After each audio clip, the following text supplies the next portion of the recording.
E aí eu pensei num exemplo. Imagina o seguinte, você tem que ter base, né? Você tem que ter inteligência financeira.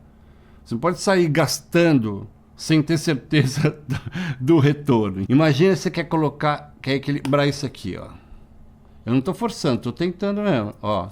É muito foda, cara. Tenta fazer isso, né? Equilibrar uma bolinha.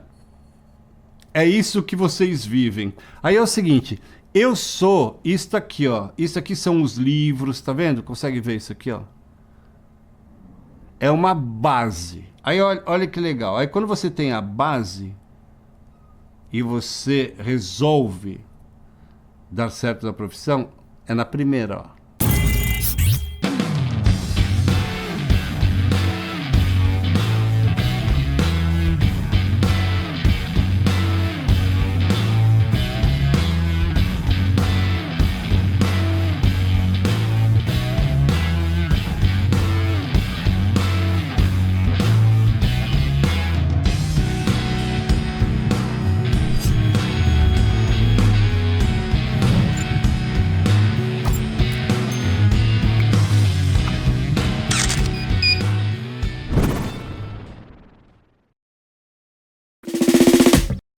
Fala pessoal, como é que é? Tudo bem?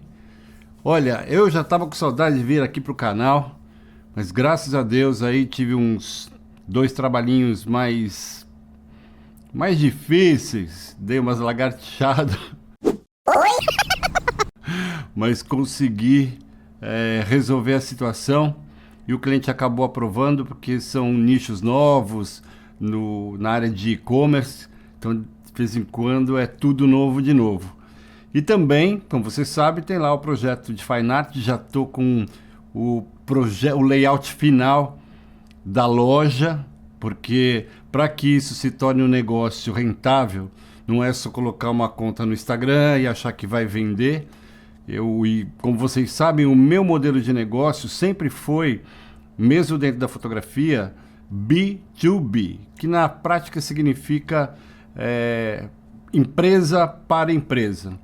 Eu, assim, dificilmente, só quando é amigo, enfim, que eu faço para o consumidor, que seria B2C.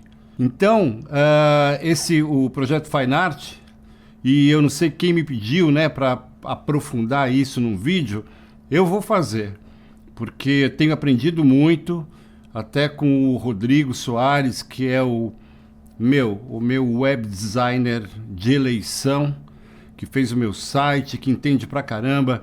Eu do lado dele, assim, sou um lagartixa sem rabo que caiu da parede, porque você ter um site, na verdade, implica em uma série de atitudes do ponto de vista de marketing de web que eu desconhecia. Então, no começo, eu queria meio que comandar, né, quando eu construí o site, achando que só a parte estética era o que vendia. E se você tivesse ali fotos legais, com clientes de renome, aquilo ali era suficiente. É nada, cara, é nada. Aquilo ali é só 10%. E aí vem a grande lição que eu aprendi com esse contato com o Rodrigo.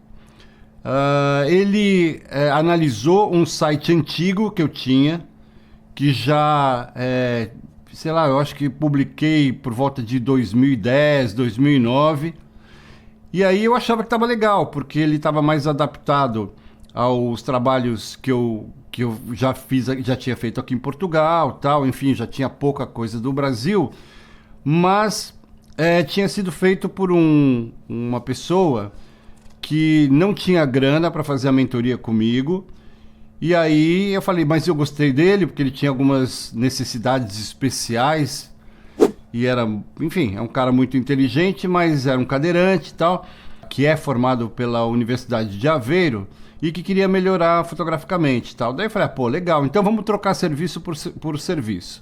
Né? Você faz o site, eu dou uma orientada na parte do layout, enfim, e aí você constrói o site para mim. Pô, ficou bacaninha, entendeu? Tinha uns...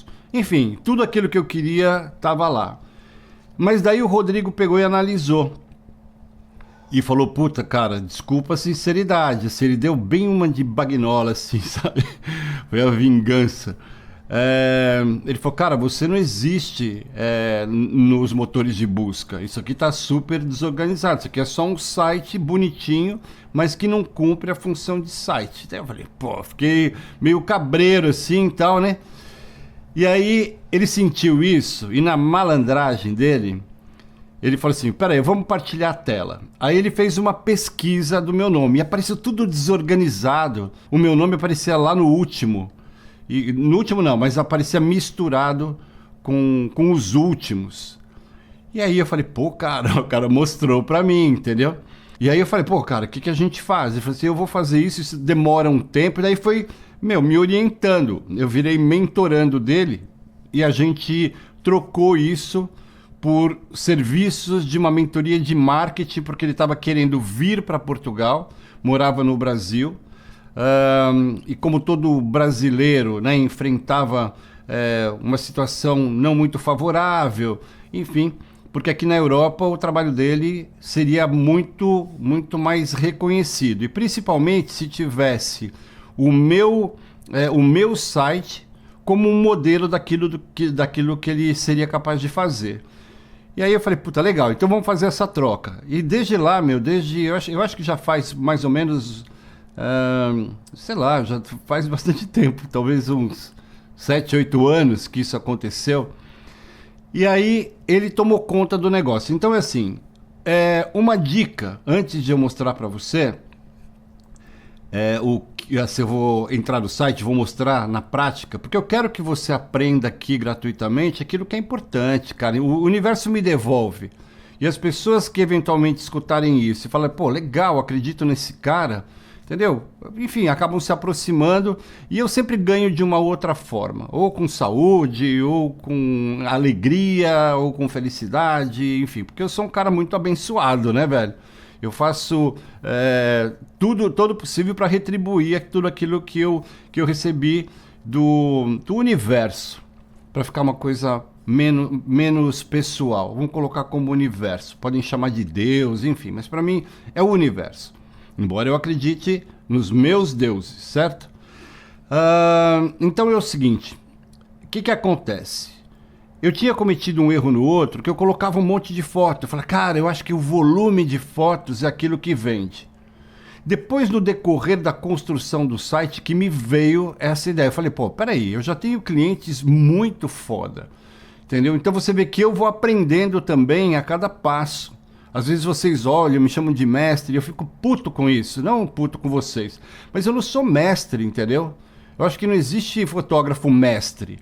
Quem fala que é professor de fotografia, cara, assim, ou parou de aprender, ou tem uma visão de si próprio que é completamente deturpada, que nem um artista que é mestre, sendo que cada obra é um aprendizado. Enfim, isso fica aí para outro capítulo. Então, o que eu fiz? Eu concluí que se eu só colocasse, aí sim vem a minha formação de marketing, entendeu? Que é uma outra coisa que foi paralela a essa chegada do Rodrigo. Falei, peraí, eu já conquistei chefe Michelin, trabalho para hotelaria 5 estrelas, tenho muitos clientes. Os meus clientes que não são Michelin são praticamente todos concorrentes à estrela Michelin. Então eu falei, porra, por que eu vou fazer com esse volume e sujar minha comunicação com trabalhos que não são tão relevantes? Então imagina, para você visualizar isso na prática. Imagina que eu sou um cliente pequeno. E aí eu contrato o Fernando Bagnola e ele vem e faz um trabalho. Daí coloca no site. Aí, sei lá, um outro cliente Michelin, super top, do Masterchef aqui em Portugal, contrata o Fernando Bagnola para fotografar, fazer o livro dele e aí coloca no site. Essas duas coisas sujam não vou falar suja porque acho que é indelicado, diminuem a minha força. Porque se eu tenho no meu portfólio, no site, só cliente foda, cliente top, todos os outros, quando olharem, vão falar, pô, cara, esse cara é bom. Então já prepara, inclusive, para precificação. Porque eles vão olhar e vão falar, pô, esse cara aí, eu já sei que ele vai cobrar mais do que os outros. Se eu coloco um outro que tem, né, junto na comunicação, um outro cliente que eu atendi, que é menor, sem menosprezar, mas eu estou dizendo em termos de peso de mercado, o que acontece? Qualquer cliente olha e fala assim, ele trabalha também para esse cliente aqui, então fica confusa a mensagem. Então o que eu fiz? Eu reestruturei toda a mensagem comercial. Então você entra no site, lá na aba, você vai ver gastronomia, que é o meu forte, depois arquitetura, moda, produtos, responsabilidade social, que mais? Viagens, porque é importante que quando as pessoas olharem, falem, pô, esse cara tem foto da Itália, da Espanha, do Japão, enfim, entendeu? É importante, de Portugal. Então, isso também mostra que enfim, dá um toquezinho a mais ali na sua imagem. Então, tudo isso tem que ser construído. E agora eu vou mostrar para você, vou partilhar a tela e vou mostrar para você o resultado desse trabalho feito por um profissional. E isso que eu sempre reforço. Se você quer ser um profissional, vá aprender com um profissional. Se você quer fazer uma carreira, procure quem já fez uma carreira. Porque você vai encontrar um monte, mas assim, um monte de gente que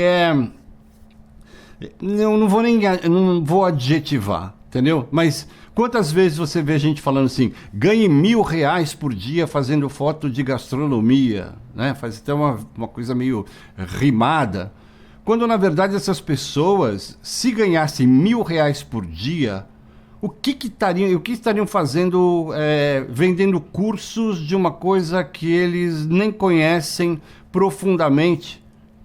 É que nem você, nasceu seu filho, você leva no veterinário. Tudo bem, o ser humano é um animal também, racional.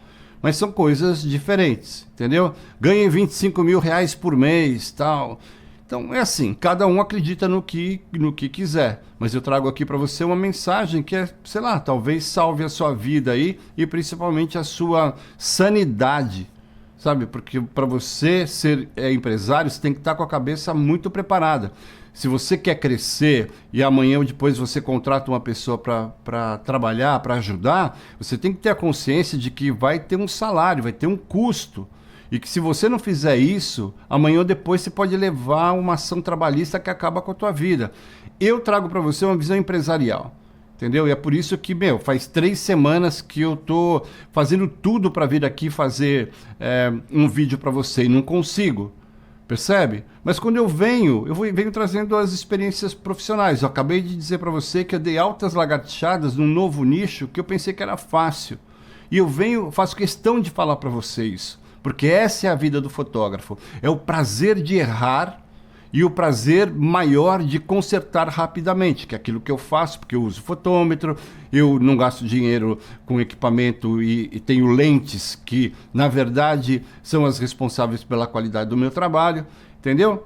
Então, só um exemplo. Você pega a 5D Mark II, que é uma câmera que eu amo. Essa câmera, para mim, ela tem uma alma só dela. Ela tem 21 megapixels.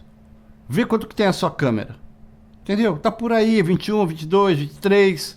Então, são câmeras que chegaram no momento que precisavam tomar conta do mercado e que trazem uma tecnologia que você acha, né, por causa desses produtores de conteúdo, que isso aí é coisa para jogar no lixo. Beleza, o que você está fazendo é preferir jogar tanto o teu tempo escutando, né, essa baboseira, que eu vou mostrar para você que é baboseira, ou também a tua grana, entendeu? E não ganha. Aí quando você vem me procurar, você chega aqui doente, ajoelhado. Beleza, não tem problema nenhum, vamos que vamos, tá bom? E deixa eu mostrar para você aí então o resultado do trabalho do Rodrigo, para você, pra gente finalizar isso, entendeu? E é isso, vamos seguir em frente.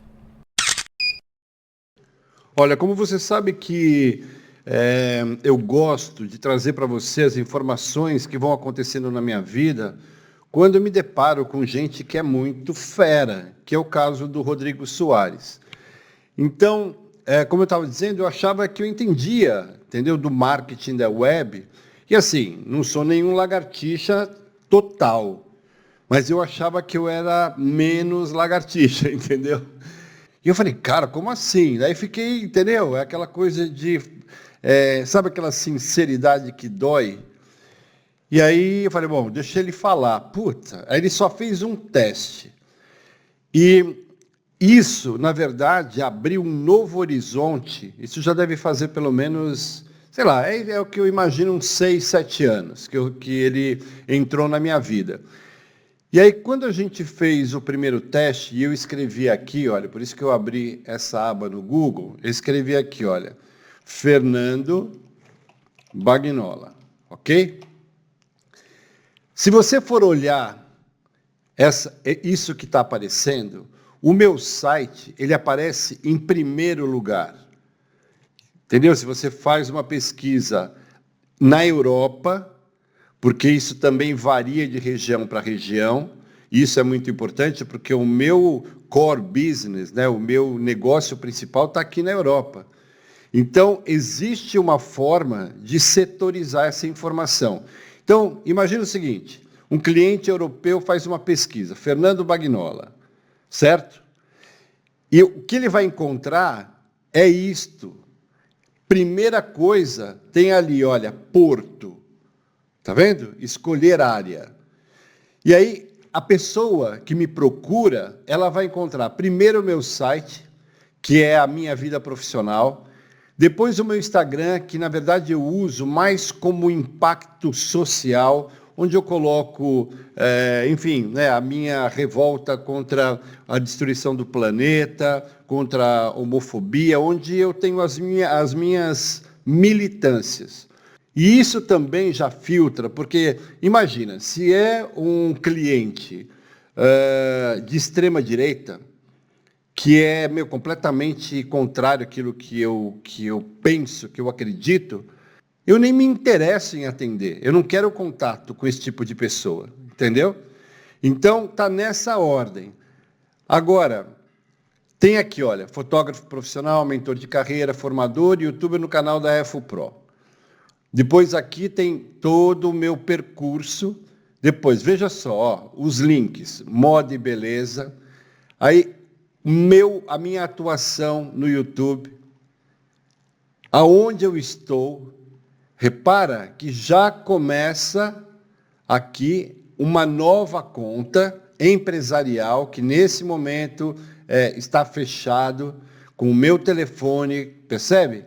Então, é uma nova conta empresarial, mas ela já aparece aqui. Depois o meu Facebook, aí, enfim, Robiza. A Robiza é um distribuidor, quer ver? Vamos ver aqui. Um distribuidor enorme, né? E eu faço parte do time, entendeu? Então, veja só, marcas, fotógrafos. Entendeu? Eu estou aqui junto com fotógrafos portugueses. Aí você vê as marcas que eles representam. Cara, Agfa, Angelbird, cara, ó, Hasselblad, HP, Kodak, Yashica. Você estar aqui para a Europa, pô, já é uma pancada de marketing, certo? Legal, vamos voltar aqui. Então, isso realmente é bastante relevante. O Fotografia DG, que, assim, para o público de Portugal, por ter sido criado por um português, que é o Diogo Guerreiro, também tem uma enorme relevância. Agora, eu quero que você veja o seguinte, é uma página só de mim. Não tem nenhum concorrente aqui. Isso faz parte de um plano de marketing que quem fez foi o Rodrigo. Eu aparecia todo misturado com a concorrência. Aí, próximo. Aparece imagens, depois meu LinkedIn, tá vendo? Alguns vídeos, a minha conta no Pinterest como uma referência para outros fotógrafos, a minha viagem para o Japão. Então vai construindo realmente uma imagem muito legal, entendeu? E aqui a minha participação, aí sim começam a entrar outras coisas. Por exemplo, aqui, olha, blogger.com, Sociedade dos Poetas Amigos, professor e fotógrafo brasileiro. Fernando Bagnoli, em 2012 já. Fernando Bagnoli, um brasileiro que atua há 18 anos como profissional na arte fotográfica. Enfim, já é uma divulgação paralela.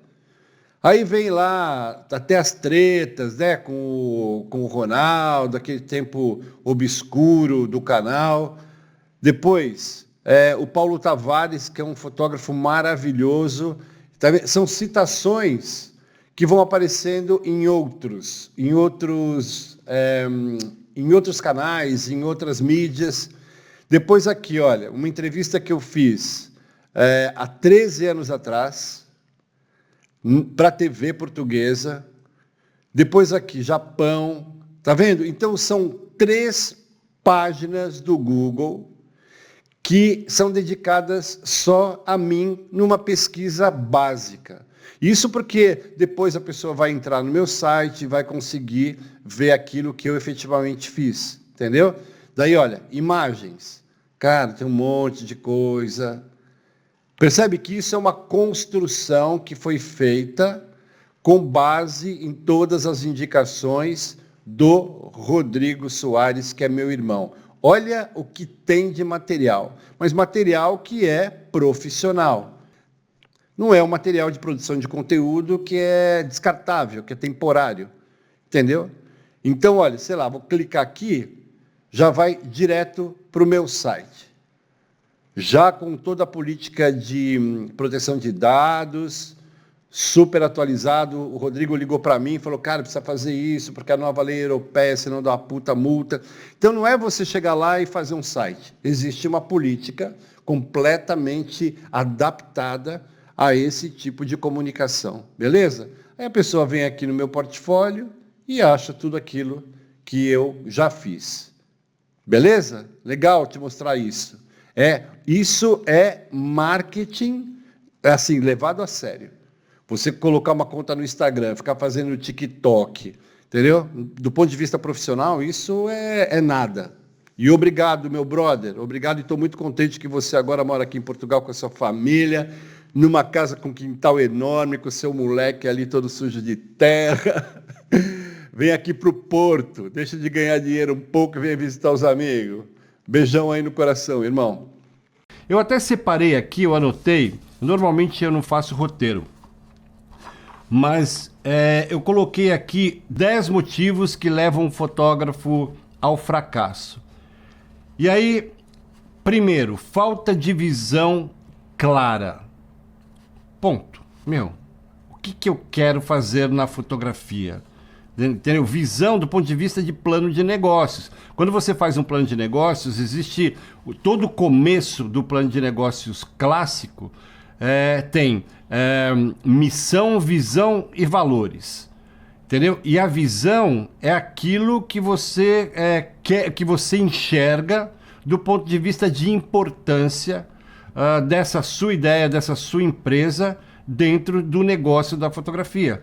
E quando eu pergunto isso para a maioria desses caras nem só caras, entram também meninas, né, que às vezes, mulheres, aliás, que entram em contato comigo, e é quando ela não sabe responder e eu respondo de uma forma direta, pronto, eu sou estúpido, entendeu? É muito engraçado. Então, falta de visão clara. Ignorar o marketing pessoal. Marketing pessoal não é o marketing do Instagram, é a tua imagem.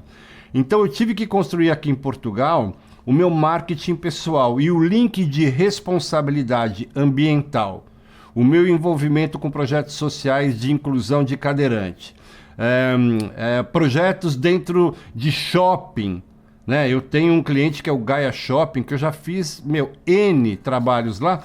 Imagina quantos clientes estão presentes nas reuniões. Então, isso é um marketing pessoal né? Porque fala, pô, esse fotógrafo, ele é um brasileiro, não veio aqui só para ganhar em euro, não, ele veio aqui para melhorar o país, e é o que eu sempre penso. Então eu crio o meu marketing pessoal, que é só você ir no meu site e clicar na aba responsabilidade.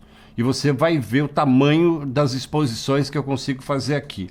Já fiz exposição internacional com 24 fotógrafos, né, do mundo inteiro, enfim.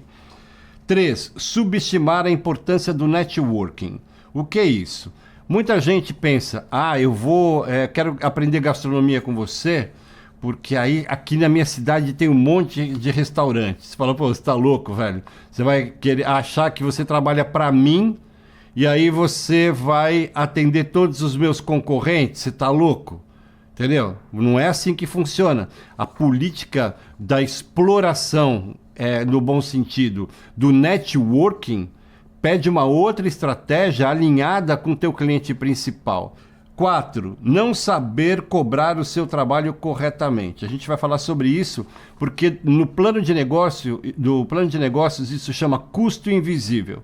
O custo invisível é uma coisa que talvez você nunca tenha ouvido falar porque você nunca foi empresário da fotografia. O custo invisível é aquilo que onera o teu sucesso. O medo de cobrar, enfim. Logo eu vou passar aí a história de uma mentora que chama Delfina Pragmática. Você vai entender tudo.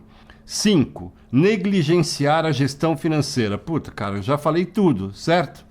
Se você segue os equipamentistas, e pode seguir, a vida é tua, você está negligenciando essa gestão financeira. Ou seja, você compra e o dinheiro não entra nunca. A gestão financeira é exatamente aquilo que eu estou tentando ensinar desde que eu montei esse canal. Falta de disciplina e organização. Não se fala mais nada. Disciplina eu acordo todo dia às 5:30 da manhã, eu vejo aquilo que eu posso melhorar, eu disciplino, né, todo o meu dia, sem esquecer de algumas rotinas que são importantes. Nadar pelo menos 2 vezes por semana, dar um rolê agora que que o calor está voltando, pegar a bike. Como o inverno estava muito forte, eu todo dia, ou pelo menos 4 vezes por semana, eu vou à academia, entendeu? Isso é importante do que ficar sentado o dia inteiro olhando no computador. E isso sim também está planejado. Mas a organização dessa rotina e da disciplina é fundamental para o sucesso. É que nem uma empresa. Empresa não tem disciplina, abre tal hora, fecha para almoço, não fecha para almoço, fica um funcionário, tem uma disciplina. Resistir à mudança tecnológica. Que é uma coisa que às vezes as pessoas me acusam, é muito engraçado, né? Porque fala assim, porra, você trabalha no modo manual, você é um dinossauro, né? Como diz lá o Mister. E eu falo, pô, como assim, velho? Você pega a 20D já tinha AI servo, né? Já tinha inteligência artificial, não é uma coisa de agora. Quando eu estava no filme, médio formato, grande formato, e houve a mudança tecnológica, eu fui um dos primeiros, entendeu? Mas só que eu não caio nesse engodo da internet. Quantos caras que você vê por aí que falam assim, e a fotografia está morrendo. Eu até tenho um vídeo que eu estou preparando para isso. E a fotografia está morrendo. Eu falo, a inteligência artificial... É um discurso tão idiota, cara, tão idiota. Como é que alguém tem a capacidade de criar uma discussão sobre a morte da fotografia? É tão idiota. O que morre é o fotógrafo, entendeu? O fotógrafo incompetente, ele nem nasce para fotografia. Então, eu fiz até uma pesquisa aqui que eu pedi, né, para vocês falarem os 5 melhores fotógrafos que vocês acham, tal. Isso também está previsto aí dentro dessa minha organização para criar um vídeo para vocês falarem, cara, vocês estão sem referências. As referências que vocês colocaram, as 10 primeiras, ou já não existem mais, já morreram, ou estão aí numa faixa dos 70 anos, entendeu? Os 10 primeiros. Então, essa ignorância que a internet trouxe com gente opiniosa, sabe? Gente que tem interesses obscuros, ou seja, eu era o cara da 20D. Opa, agora eu faço review Então agora ele já não é o cara, ele já é o inimigo a bater, vem aqui turminha. Resistir à mudança tecnológica. Por exemplo, eu sou super adepto, cara. Todas as minhas versões aqui de programa são beta, entendeu? Principalmente o Photoshop, o Camera Raw. Puta que pariu, eu adoro inteligência artificial, não como um fazedor de fotografia, né? Porque isso não vai acontecer da forma que esse terrorismo, né? Enfim, dessa opinião, né? Que não tem nenhum sentido, traz para você. Obviamente, a inteligência artificial, assim como muitas coisas durante a história do homem, foram sendo substituídas. Mas a arte, você imaginou um robô Leonardo da Vinci inventando coisas? Então, e vocês assistem isso, e daí os algoritmos levam vocês para esses grupos, para esses núcleos, e você fica igual, entendeu? Pô, cara, pelo amor de Deus, entendeu? Arte é arte, fotografia não morre. O que morre é o sonho dessa galera que, entendeu? Não conseguiu dar nenhum passo. Enfim. Então eu gosto muito da inteligência artificial, principalmente dentro dos meus processos. Os prompts vêm da minha cabeça, entendeu? Aquilo que eu construo com a inteligência artificial é só um processamento mais rápido. Não preciso pedir para ela fotografar para mim porque eu sou incompetente. Simples assim. Falta de adaptação às necessidades do cliente. Isso eu já falei várias vezes, cara. A pessoa chega e vai visitar alguém e nem pergunta quais são as necessidades. Chega lá... Olha, eu sou fotógrafo, eu vim aqui para melhorar suas fotos. Chega lá, dá essa sapatada na sua própria testa, entendeu? Então você não... Um discurso de venda, ele dá certo se você for treinado para cumprir as necessidades do cliente, principalmente no timing. Entendeu? Na baixa intensidade de edição. Falta de paciência e persistência. Puta, cara, isso tem vários que andam por aí, sabe? Que, enfim, que você conhece, que montaram estúdio, até às vezes, olha, montei estúdio, agora sou fotógrafo profissional. Deu 3 meses, está de volta no YouTube, entendeu? Com o rabo no meio das pernas, por quê? Exatamente por esses itens que eu tô falando. Negócio não tem coração. Negócio assim, deu lucro, mantém. Começou a dar prejuízo, começa a pensar, dar um prazo, 6 meses, porque você vai começar a acumular imposto, despesas operacionais. É negócio não tem, negócio tem mente. E aí por isso que mentoria começa com mente. Depois, negligenciar o valor das críticas construtivas, entendeu? As críticas construtivas, elas são maravilhosas, entendeu? E é aquilo que eu faço quando uma pessoa me procura. Eu faço críticas sempre construtivas, mas o fato de eu não ser passador de pano e falar mesmo, entendeu? Gratuitamente, né? Gratuitamente. E falar a verdade para ajudar essa pessoa, às vezes ela vê como uma crítica negativa e aí vai pro submundo, né, cara? Desaparece. Ah, eu fiquei desmotivada porque você falou... Não, você ficou desmotivada porque você é desmotivada, entendeu? Você não consegue enxergar o valor de uma crítica vinda de alguém que tem tanta experiência. Mas daí eu fiquei desmotivado e acho que a culpa é minha. O cara se queimou e a culpa é do bombeiro. Depois eu coloquei mais um, afastamento intelectual dos livros e grandes mestres em favor de opiniões superficiais. Na verdade, eu já tinha falado disso. Então, se você quiser fugir de fotógrafo, vai para a biblioteca, você vai pegar uns livros maravilhosos, entendeu? Toda a fase da revista Life, cara, tem cada fotógrafo maravilhoso, vários que hoje são da agência Magnum, se inspiraram, né, na revista Life. E aí você fala, Life? Não, ele prefere assistir o canal lá do, enfim, lá do, né? Aí eu coloquei aqui uma observação, que é assim, olha, você já parou para pensar por que alguns fotógrafos brilham enquanto outros se perdem no caminho? Eu vou fazendo perguntas para mim, como se fosse para vocês. A fotografia, como qualquer outra profissão, exige mais do que apenas habilidades técnicas. É necessário um equilíbrio de visão artística, estratégia de negócios e mentalidade de crescimento. Enfim, né, tem que ter sempre um pensamento positivo. E aí você fala, poxa, como é que você fala de pensamento positivo quando você coloca uma capa? Por que será que tantos fotógrafos fracassam e só alguns, né, alcançam o sucesso?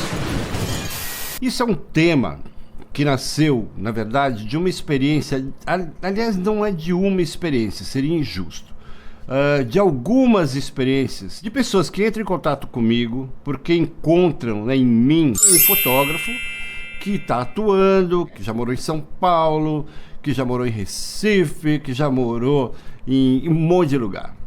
Em Santos, ai que saudade de Santos. E aí, hoje, moro na Europa, já viajei para o Japão, tenho clientes na Itália, tenho clientes na Espanha, tá tudo no meu portfólio. Sempre que eu tenho autorização do cliente, eu venho aqui e mostro, principalmente, né, de um ano para cá, tudo aquilo que acontece nesse novo nicho que é o e-commerce, fotografia de produto. Há 13 anos que eu passo para você técnica de joalheria, produto, gastronomia, arquitetura, moda, entendeu? Sensual, fotografia de evento, fotografia de arte. Então, tá tudo aqui. E essas pessoas se beneficiam desse conhecimento que eu partilho. Cara, eu acho uma delícia saber que eu estou partilhando e deixando aí alguma coisa que possa dar um gás na tua carreira. Mas isso acaba criando também um patamar, né, de estagnação. E é aí que a pessoa não consegue, enfim, né, não consegue passar. Eu dei até um exemplo para uma pessoa que eu conversei essa semana. É tipo, você tem um filho. E aí você pergunta pra ele assim, o que você quer ser quando crescer, filhinho? Ah, eu quero ser bombeiro. Ah, tá bom. E aí você compra roupinha de bombeiro, tal, ele se sente o bombeiro. Não tem risco nenhum, certo? Aí faz 13 anos, o que você quer? Ah, eu quero ser bombeiro. Faz 18. Porra, não tem faculdade de bombeiro, né? Ele tem que aí começar um processo profissional de segurança, não só dele, né, para ele não morrer desse sonho, literalmente, e até para ele não deixar que as outras pessoas morram. Então a coisa fica séria.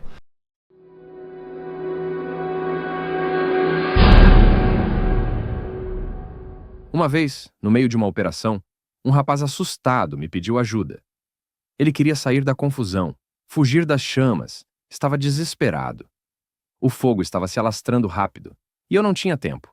Eu tinha vindo pelos fundos, e sabia que aquele era o único caminho seguro, o único que eu podia confiar. Com a adrenalina tomando conta, gritei para ele: "É pelos fundos! O caminho não é fácil, está cheio de entulho, é estreito, mas é por ali que você sai vivo daqui." Ele me olhou ainda paralisado pelo medo. Hesitou e com a voz tremendo perguntou: "Não tem outro jeito?" Eu estava perdido na urgência do momento, o fogo avançando em todos os cantos, e não podia mais esperar. Gritei de novo, mais alto, com raiva e frustração: "Você quer sair ou não?" Ele deu um passo para trás, parecendo assustado, talvez ofendido pela forma como eu falava. Olhou para os lados, buscando uma saída mais fácil, um caminho menos arriscado. Nesse momento, um colega apareceu por trás dele e disse: "Eu encontrei um caminho. Vamos por aqui, é mais rápido, não precisa passar por tanta sujeira." Eu, sem perder tempo, gritei: "Não, isso é muito arriscado. Você não sabe para onde esse caminho leva. O fogo está indo em todas as direções. Não é hora de buscar atalhos." Mas ele, já nervoso e impaciente, olhou para o colega e, sem mais hesitar, resolveu seguir por ali. Deixou de lado o que eu tinha indicado, acreditando que aquela solução improvisada era mais segura. Eu não podia sair de onde estava. Tinha que ajudar outras vítimas. Mas eles se afastaram, indo para a saída desconhecida. Quando finalmente consegui sair do incêndio, vi os socorristas correndo.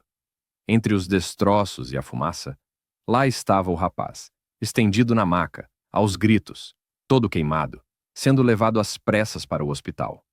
Tinha ignorado o único caminho seguro, porque ele parecia difícil demais. Tinha escolhido ouvir alguém que não sabia para onde ia, só porque a rota parecia mais fácil. Naquele momento pensei: às vezes, a verdade que salva não vem embalada em conforto. Já presenciei muitas pessoas presas em incêndios que elas mesmas causaram. E não estou falando só de fogo. Estou falando de decisões da vida. mas o preço é ela quem paga. E quando a pessoa não está pronta para mudar, quase sempre culpa quem tentou ajudar.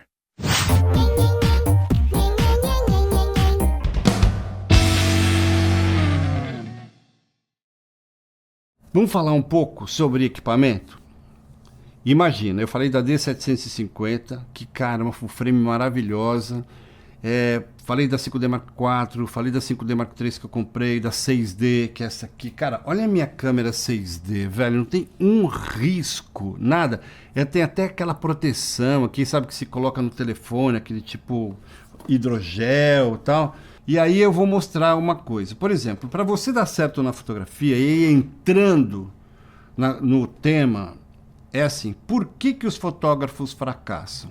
Porque olham para o próprio equipamento e se sentem incapazes de sonhar em colocar o pé no mercado. E quando na verdade é só você escolher o nicho certo para aquela situação e a partir daí você, enfim, né, você desenvolver.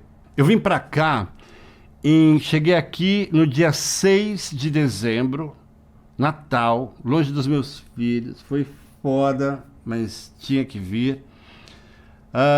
Em 2000, eu cheguei no dia 6 de dezembro de 2006. Aí fui morar na Espanha, fui morar em Santiago de Compostela um tempo, enfim, morei lá quase, sei lá, tipo um ano, acho que foi quase um ano, 6 meses, um ano, não lembro direito. E daí resolvi falar, bom, legal, agora eu vou para Portugal. Queria conhecer a Europa, tal, né? Daí fiz altas fotos, enfim, na Espanha. Antes de sair, olha a data aqui, ó. Vou ver se você consegue ver aqui, ó. Consegue ver aqui, ó. 2006, tá vendo? Ó, especial Natal. Então, nós fizemos isso em novembro. Foi um cachezinho muito legal. 2006, com a 20D. Antes de sair, eu fiz para Santa Clara, que é uma das maiores empresas do ramo, né, de produtos, enfim, para a indústria de roupa, aventais, não sei o que, industriais. Olha, só vou mostrar para você, ó, aqui, ó, tá vendo? Ó, Santa Clara. Para uma agência de publicidade com a 20D, Fernandão, com a 20D, ó. Vamos olhando aqui, ó. Vou guardar, ó. 1, 2. Consegue ver aí? Ó. Só foto de produto. Ó, vou pegar aqui. Deixa eu pegar uma aqui. A folha não dobra. Vamos ver aqui. Ó, pus até o meu filho como modelo. Ó, olha o tamanho do Pierre. E o filho aqui do dono da agência. Com a 20D. Oh, como eu sou ruim. 2006, Brasil. 2007, ninguém me conhecia. Por quê? Porque, 2007, dezembro de 2006, passei 6 meses em Santiago, só sabático, só sabaticando. E aí, 2007, vim para Portugal, eu falei, cara, eu preciso me destacar. Olha isso aqui. Tá vendo aqui, ó? Parque das Nações, Casino de Lisboa. Consegue ler aí? Ó. Vou ler para você. Festival Parque das Nações de 2007. Concurso de Fotografia Parque das Nações, Cassino Lisboa. 2007. Pode ver aqui, ó. Consegue ver aí? Foi atribuído a José Fernando. Sabia o que chama José Fernando? Eu sou um Zé do caralho. Uma menção honrosa no concurso de fotografia Parque das Nações, Cassino Lisboa 2007. Olha lá. A organização. Isso me trouxe para um evento, cara, cheio de artistas, cheio de gente do governo, porque isso aqui é oficial, é o Parque das Nações. Vai fazer 20 anos essa foto. Aí eu comecei a vender um trabalho de intercâmbio, já que eu estava aqui e conhecia já a Espanha, então alguns clientes, como a editora Trip, que é quem faz o catálogo assinatura. Falo, pô, cara, já que você tá aí, fica mais barato a gente pegar, você faz o job, você manda as fotos pra gente do que pagar passagem pra fotógrafo daqui, a gente já te conhece. Falei, legal. Comecei, olha só, 2007 já tava trampando. Olha aqui, 12 de 2007, um ano eu já estava fazendo revista Audi. Revista Audi. E eu queria mostrar uma situação que eu acho que eu falei há pouco tempo, não sei se eu falei. Tem aqui muita coisa minha, beleza? 2007, no mesmo ano que eu cheguei a Portugal, já tinha conhecido Espanha, voltei para lá, para Santiago, e fiz, aliás, para Madrid, e fiz na Espanha essa revista e capa da revista Audi, que é editada no Brasil. Este livro que eu mostrei faz pouco tempo, 2009, um livro da Federação Internacional de Automobilismo. Esse livro é internacional, gringo, Federação Internacional de Automobilismo. E para mim, que adora Fórmula 1, tem um cheiro de gasolina. Daí, olha aqui, em 2000 e quantos aqui? 2009, no mesmo ano, eu fui convidado para fazer esta revista, que é arte fotográfica. E olha aqui, ó. Tcharam! Vê só. Entendeu? Olha aqui, ó. 4 trabalhos. 4? 1, 2, 3, 4. 4 trabalhos. Um analógico e os outros todos feitos com a 20D. Aí, peguei aqui, ó, da Associação dos Cabeleireiros de Portugal. Por que eu me envolvi com eles? Porque quando eu ganhei o prêmio com a Ana Paula Arósio, foi exatamente com uma revista que é do ramo dos cabeleireiros, que é a revista Estética, concorrendo, cara, com os caras que eram meus ídolos, entendeu? Porra, e ganhei, porque eu nem acreditei ainda, até hoje. E aí fiz esta revista, Reflexos Moda, que é de 2011. Ó, olha que pouquinho que eu fiz, ó. Vamos ver, ó os patrocinadorzinhos, ó, que coisinha, né? Ó, opa, ó, tem até um cartão postal que eles fizeram com a minha foto, ó. 2, 4, peraí, 6, ó essa luz, cara. Esse é o retrato clássico. Enfim, tem várias coisas aí, com 3 cabeças. Depois, em 2012, pediram de novo esse ensaio com a Ana Paula Arósio. Tá vendo como é diferente a mentalidade? E aí eu vou mostrar pra você. É uma revista muito legal. Ó, aí tem uma biografia. Ó, olha eu com cabelo, você nem ia reconhecer. Aqui. Depois. Consegue ver aqui? Vamos ver. Ó. Tcharam! 3 fotos. Vamos ver se eu consigo ver. Ó. Tcharam! Olha a impressão dos caras. Olha isso aqui, velho. 8 fotos. E esta aqui, ó, página central. Oh. E essa daqui, todas essas são fotos minhas, cara, numa revista portuguesa. Depois muda. Depois, em 2011, eu fui convidado para representar o Brasil, mostrei há pouco tempo isso. Uma revista, pode ver aqui, ó, com a comunidade europeia, cadê aqui, ó, comunidade europeia, com, ó, aqui, ó, governo português, tá vendo? Exatamente com esta foto aqui, cadê? Ó. Que é uma revista em braille. Ó. E aí, o equipamento super barato, né, cara? Fiz isso aí também, olha que super barato, o equipamento deve custar nada. Em 2014 foi a primeira vez que eu trabalhei para um chefe Michelin. 2014. 14, já faz 11 anos. E fui capa desta revista que é do Day Atman, tá vendo que é em ouro ali, ó. Tcharam! Com fotos de gastronomia, que depois foi um trabalho que avançou para o livro de 10 anos deles. Depois, no ramo da gastronomia, fiz parte da revista mais conceituada, que é Evasões, nesse nicho de gastronomia. Então é o seguinte, eu acho que chega. Entendeu? Desde quando eu cheguei, foi por isso que eu não peguei coisas mais atuais, porque as mais atuais estão tanto no meu site como aqui no canal.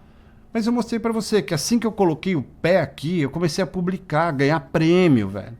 Então, você vê que assim, são só alguns exemplos de trabalhos que, assim, foram super exigentes aqui em Portugal. Principalmente porque naquela época já tinha 5D Mark II bombando, logo em seguida saiu a 5D Mark III, né, em 2012. Então, esse papinho, sabe, do equipamento é uma coisa que para mim não cola. E aí o que eu fiz? Eu comecei a querer partilhar isso com você e há 13 anos atrás eu criei esse canal. Então eu acho que a internet, ela traz essa disrupção com a verdade, que é uma coisa muito perigosa para quem busca a verdade. E é por essa razão que eu ressalto a importância dos livros, porque a verdade de um livro, ela é imutável. É uma verdade que vem de alguém que teve a capacidade criativa, histórica, não é? De uma narrativa real, relevante, e que deixa na prateleira da biblioteca, enfim, né, para as próximas gerações. Mas quantos fotógrafos que você conhece vão às bibliotecas? Entendeu? Preferem vir aqui no YouTube e falar de equipamento. Então, eu virei um inimigo a abater, porque o negócio deles é esse, tá tranquilo, mas para o seu bolso, eu acho que isso que eu estou trazendo, mostrando que esta câmera, que é, enfim, né, que me acompanhou e me acompanha desde o Brasil, ela ainda dá dinheiro. E isso é um conceito muito importante do ponto de vista da lucratividade, da rentabilidade, que é aquilo que faz com que você não fracasse enquanto fotógrafo. Na cozinha, como na vida, a pressão não é inimiga, é mestra. A faca só revela seu fio ao ser pressionada contra a pedra pelas mãos de quem conhece o ofício. O afiador experiente não destrói a lâmina. Ele respeita sua estrutura e desperta nela a precisão do corte com o atrito e a pressão necessária. É essa lâmina, agora bem preparada, que toca a laranja. A casca pode ser espessa, resistente, mas a faca certa não rasga, ela penetra com propósito. E é no corte, não na aparência, que o sumo se revela. A essência estava ali o tempo todo, oculta sob camadas. Somos assim também. Muitos carregam mais casca do que conteúdo, mas só sob pressão, quando a vida nos obriga a enfrentar o desconforto, é que extraímos o que há de mais verdadeiro em nós. O talento cru não basta. Ele precisa ser lapidado. O potencial sem desafio é como faca sem fio. Parece pronto, mas falha no uso. Seja qual for o ofício, a transformação exige atrito. É o fogo que desperta o sabor, o corte que libera o aroma, o tempo que dá profundidade. Crescer dói, mas é essa dor que nos afina, que tira o excesso e revela a essência. E é aí que nos destacamos, quando deixamos de temer a pedra e aprendemos a usá-la. Quando paramos de fugir da pressão e entendemos que é ela que nos prepara para o corte certo, no momento certo.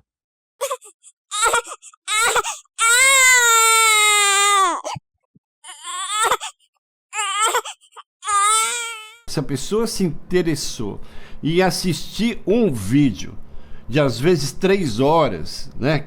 Porra, chega lá no final, ela tem algum interesse e eu falo, se você quiser, entre em contato comigo. E já aviso sempre, eu não tenho curso de fotografia, eu sou mentor de carreira profissional, eu sou um fotógrafo profissional que tá aí há um puta tempo na estrada, nunca abandonei a profissão, nunca achei que a fotografia tá morrendo, enfim. Então, por que eu tô falando isso? Porque tem acontecido com alguma frequência As pessoas gostam de mim, entendeu? Aqui no canal, ah, que legal, Fernando. Outras não, obviamente, a gente vai falar inclusive disso. Mas quando se deparam comigo e eu já detecto, entendeu, o problema, pô, às vezes elas se assustam, ficam putas comigo, deixam de gostar de mim, ficam decepcionadas. E eu falo, caralho, eu tô querendo ajudar, a pessoa me liga. Eu ainda paro o que eu tô fazendo para ajudar de graça e a pessoa fica puta comigo. Eu falei, pô, então, enfim, entendeu? Tipo, não sou eu a pessoa certa. E aí eu pensei, falei, o que mais define a minha personalidade? Eu sou muito focado, muito organizado. Eu tenho uma empresa que é um cocôzinho desse tamanho, mas tem uma atitude de empresa grande. A minha mulher que faz todo o controle financeiro, eu não tenho ideia de quanto a gente tem na conta. Ela só chega e fala, ó, temos que faturar tanto. Beleza, eu vou lá, corro atrás, porque eu adoro vender. Eu gosto pra cacete de vender. Entendeu? Do processo de falar, porra, cara, vai começar um mês, entendeu? Subiu isso, subiu aquilo, e aí, porra, eu tenho que correr atrás. Então criei um novo negócio de fine art, mas fiz isso de maneira profissional. Uma loja que venda fine art. Então não é uma coisa, coloca lá no Instagram e fica esperando, entendeu? Não é. Isso tem a ver com uma relação direta dessa loja virtual com a minha conta bancária, com o PayPal, com o MBWay, que é o Pix daqui, com o próprio Pix aí do Brasil. Então é uma coisa que é séria, ela é empresarial. E todos os impostos e a nota fiscal, ela é, na hora que você faz a compra, é como se estivesse comprando no AliExpress ou na Temu, enfim, qualquer loja virtual. Então a minha presença nas redes sociais, ela não determina o meu negócio. O meu cliente, por exemplo, sei lá, um chefe Michelin, ele vai no meu Instagram, o cara tá dentro da cozinha, velho, entendeu? Ele pode ir até no meu site ou por indicação. Então o meu modelo de negócio é completamente diferente. Acho que isso, inclusive, vai ser muito benéfico para você. E, enfim, se você acreditar nisso. Então é o seguinte, eu tava falando, às vezes as pessoas me procuram e eu já mando na lata. Eu falo, puta cara, você tá viajando, isso aí... Percebe? Porque eu não sou professor e nem vendedor, né? Não, vendedor de curso fica parecendo que é pejorativo. Não, desculpa. Eu não vendo conhecimento, entendeu? O que eu vendo é um serviço de consultoria especializadíssimo. Consultoria, se você tem um trabalho muito foda e tá com medo, legal, entre em contato comigo, a gente faz um bem bolado, entendeu? Para aquele trabalho.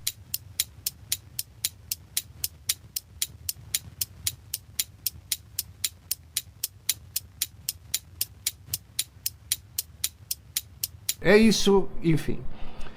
E eu pensei, o que é aquilo que mais me caracteriza? É o pragmatismo. Eu sou pragmático. Aí se eu perguntar para você, você sabe o que é ser pragmático? Muita gente não sabe. Existe uma definição, e no mundo corporativo, que é onde eu vivo, ser pragmático, inclusive do ponto de vista de atuação na hora do clique, é algo muito importante. No contexto dos negócios, pragmatismo refere-se a uma abordagem prática e focada em resultados. Em vez de seguir teorias ou ideias idealistas, o pragmatismo no mundo corporativo valoriza soluções que funcionem no mundo real, levando em consideração as condições, limitações e recursos disponíveis. Essa abordagem busca o que é efetivo e viável, independentemente de ideologias ou dogmas. Alguns aspectos importantes do pragmatismo nos negócios incluem: solução de problemas de forma prática. Em vez de se apegar a modelos teóricos, o pragmatismo prioriza a ação e a busca por soluções imediatas e eficazes para os desafios do dia a dia. Foco em resultados concretos. A principal preocupação é atingir os objetivos de maneira eficiente, com menos preocupação com processos complicados ou teóricos, mas com ênfase em resultados tangíveis e mensuráveis. Adaptação ao contexto. O pragmatismo envolve uma flexibilidade para se adaptar às condições do mercado e ao comportamento dos consumidores, buscando sempre ajustes que melhorem a performance e a competitividade. Tomada de decisões rápidas e eficientes. Empresários pragmáticos tendem a tomar decisões baseadas em dados e fatos imediatos, sem procrastinar ou esperar por perfeição, desde que a solução seja viável e promova avanço. Simplicidade nas soluções. Muitas vezes, a abordagem pragmática evita complicações desnecessárias, buscando soluções simples e práticas para problemas complexos.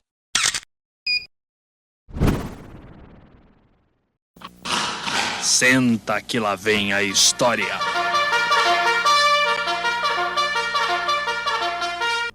Bom, e agora eu queria contar para você uma história que foi fundamental na minha vida e que moldou o meu pensamento e faz com que eu seja pragmático, que eu seja objetivo, que eu não fique, enfim, floreando o discurso só para parecer simpático. Eu não estou aqui para fazer amigo. As pessoas que me contratam, eles querem a minha competência e a garantia de que se gastar dinheiro comigo vai ser muito mais garantido do que todo o dinheiro que eles investiram e que está dando prejuízo. Então eu sou, na verdade, o salvador, né, que vai criar um novo modelo de negócio até para rentabilizar aquilo que já foi investido.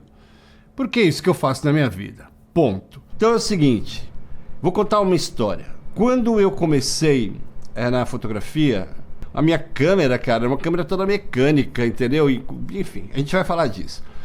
Mas tem um fotógrafo brasileiro que mais tem a ver comigo, porque ele é um artista completo. Ele me lembra um pouco assim o Irving Penn, sabe? Se dá gastronomia pra ele, faz arte, se dá moda, puta, o cara era o preferido da Vogue, na época que a Vogue era foda, com a Regina Guerreiro ali na frente e tal. Os caras alugavam o Museu do Ipiranga, pra você ter uma ideia, pra fazer Vogue. Então, uma vez eu tive uma oportunidade, eu namorava com uma modelo que ele escolheu pra fazer parte do catálogo da Pirelli, velho. Porra, você ser convidado pra fazer o catálogo da Pirelli, quem não conhece, pesquisa.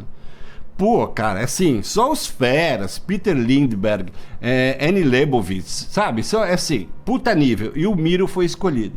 Ela tinha um perfil, assim, tipo modelo de passarela, 1,78 m, 90 de quadril, 60 de cintura, 90 de busto. Você vê que tem uma configuração, entendeu? Que às vezes as pessoas não conhecem e, dão altas lagartixadas, principalmente quando vão conversar numa revista, entendeu? Né? Mostra no portfólio umas modelos que são mais baixinhas ou que tem um quadril maior, tal, que é para outra história, para outro mercado e não para revista. Isso é uma das ignorâncias que acabam com qualquer sonho. Ela pegou o teste e eu falei, cara, eu preciso conhecer esse cara, velho, eu preciso conhecer esse cara, eu preciso perguntar para ele o que ele acha do meu trabalho. Eu falei pra ela, cara, eu vou dar um jeito de ir com você, entendeu? De penetra ali e tal, né? Enfim. Eu nunca vi um cara fotografar em analógico tão rápido quanto o Miro. Cara, ele tem um movimento na mão, que ele tem o visor, né, o ocular, no olho, e ele faz um movimento que, cara, parecia um motor, assim, clau, clau, clau, clau, clau, clau. E eu falei, puta, cara, que demais, é maravilhoso assistir essa oportunidade. E aí deu uma pausa assim, cara, eu fui lá na cara de pau e algumas pessoas tinham me falado, assim, puta, velho, entendeu? Ele vai falar sério com você. Eu falei, não tem problema, eu tô aí pra isso, né?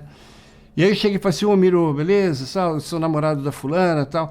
Cara, será que você tem aí um minutinho só para olhar essa folha de contato e dizer o que você acha? Ele olhou para mim assim, eu falei, puta, eu vou receber um não. Ele foi super simpático, assim, sabe? Ele falou, claro, tal.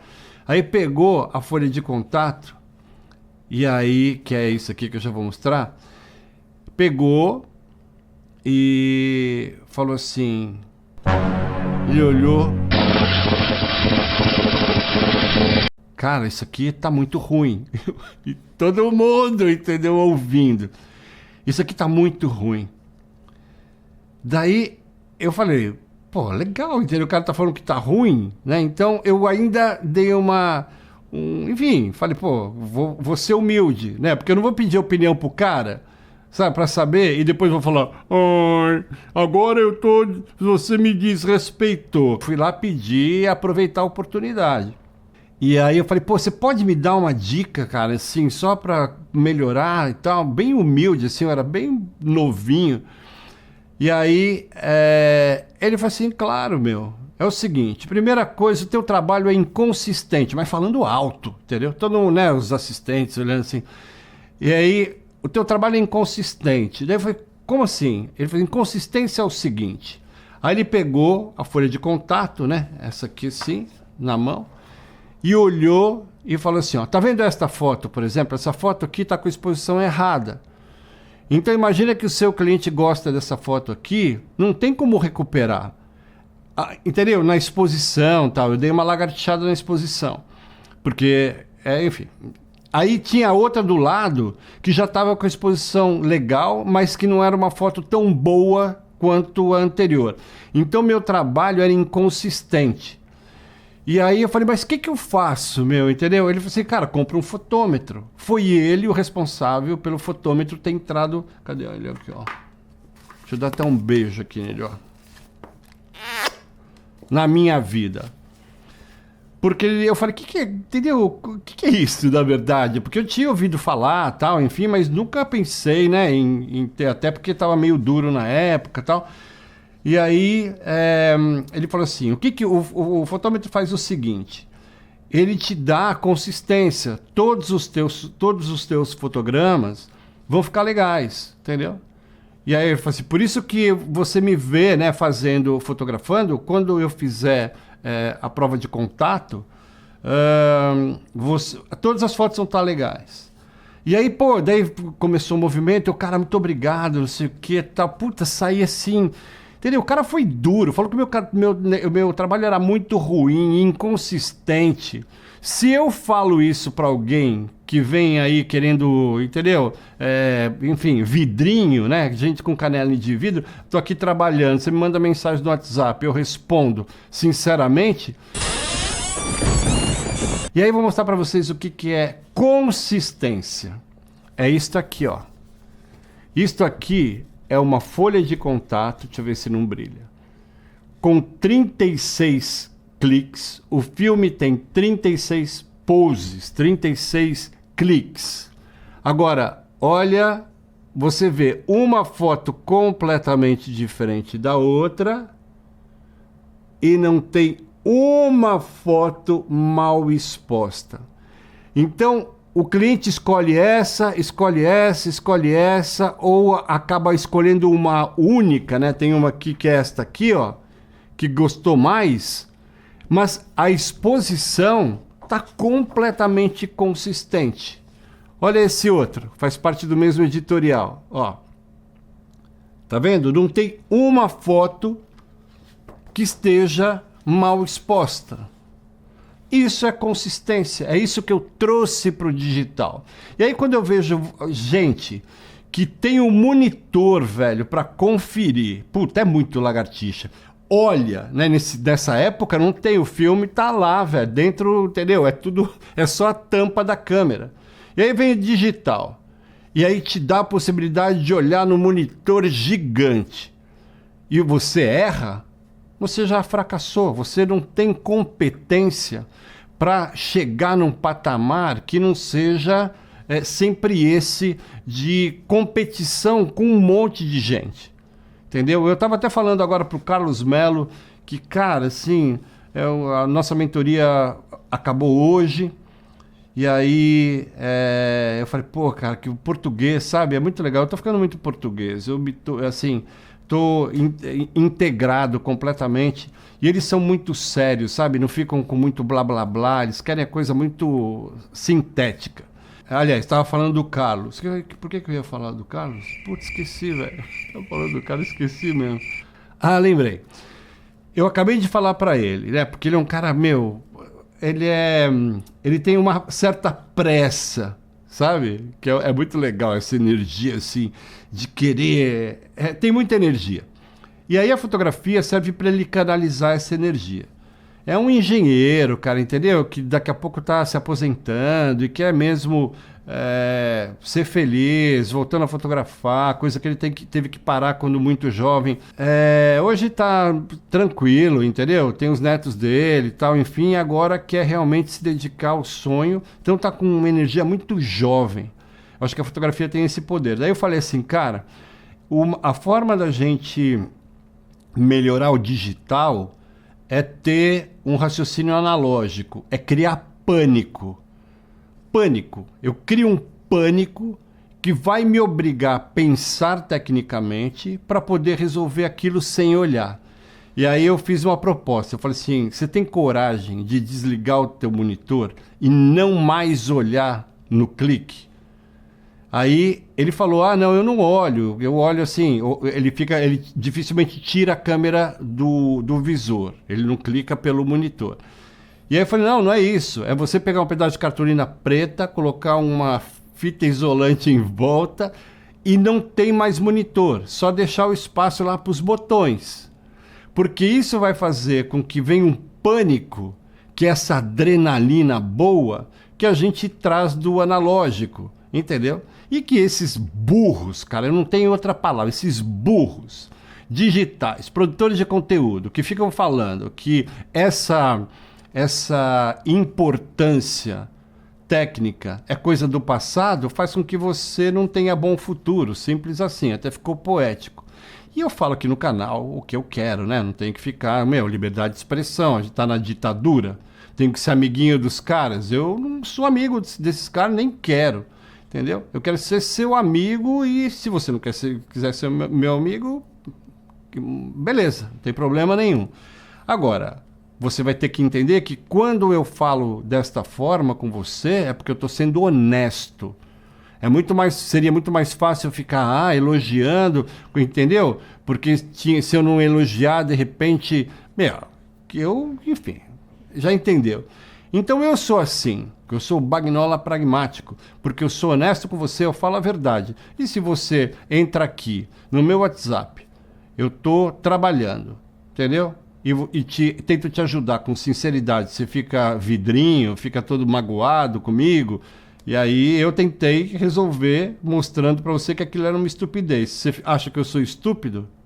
Não vem mais aqui, é tranquilo, tá? De boa. Puta, cara, aí os caras ficam putos, ficam decepcionados, entendeu? E tal, e não quer mais falar comigo. Café com Verdades. Com a mentora de carreira Delfina Pragmática e o seu plano de ressurreição de sonhos. Henrique era um bom fotógrafo. Tinha talento, sensibilidade, olhar. Mas naquele momento estava prestes a desistir. A verdade é que ele não tinha um valor exato de quanto havia investido. Estimava algo em torno de R$50 mil, talvez mais. Só que nunca parou para controlar. Foi comprando, apostando em cursos milagrosos, câmeras novas, workshops de gurus que prometiam lotar agendas e transformar sonhos em negócios. Agora o que restava era uma mesa coberta de dívidas e o silêncio doloroso de quem não sabia se chorava ou se vendia os equipamentos. O relógio marcava 8 horas da manhã. Pontualmente. Como sempre, Delfina Pragmática jamais chegava atrasada. A sala era simples, uma mesa de madeira rústica, 2 cadeiras, cheiro forte de café passado na hora e atenção densa no ar. Henrique estava com um olhar perdido e um caderno repleto de rabiscos e papéis amassados.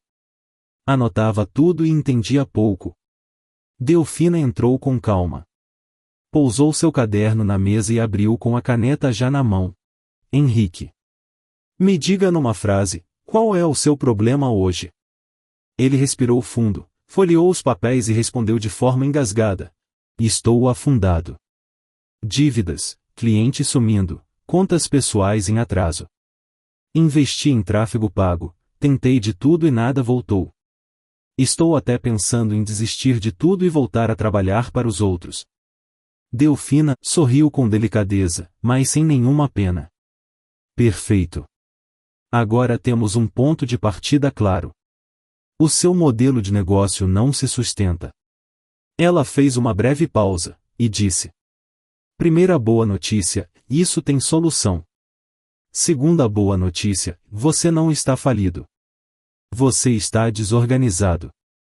Delfina puxou 3 folhas em branco, escreveu 3 títulos e colocou diante dele. Fluxo real, custo invisível, a oferta magnética. E com firmeza disse: vamos começar pelo fluxo real. Ela pegou a calculadora. Henrique foi passando os números como lembrava, mas quanto mais falava, mais confuso parecia.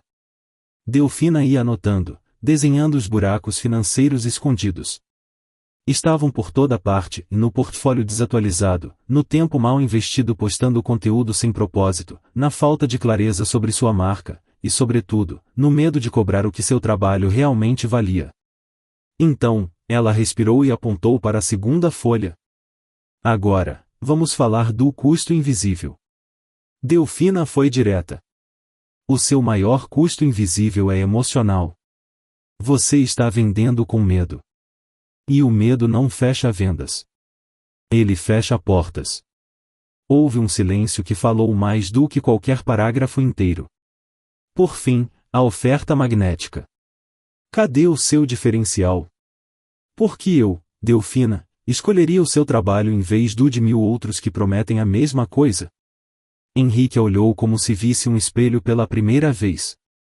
Um espelho que não devolvia apenas sua imagem, mas revelava verdades que ele evitava encarar. Ele respirou fundo. Posso ser sincero? Delfina respondeu. Claro que sim. A sinceridade é o material mais valioso nesta sala. Henrique então disparou. Delfina, eu sei que você está tentando me ajudar, mas esse seu jeito direto me deixou desconfortável. Parece que você está me tratando como se eu fosse um incompetente. E eu não sou. Eu me esforcei, estudei, investi tudo o que tinha. Sinceramente, me senti desrespeitado com algumas coisas que você disse. O silêncio voltou, dessa vez mais denso. Delfina apoiou os cotovelos na mesa, entrelaçou os dedos e respondeu com firmeza, mas sem dureza. Henrique, eu não disse que você é incompetente. Eu disse que você está desorganizado. E está. Não é julgamento. É diagnóstico. Henrique insistiu.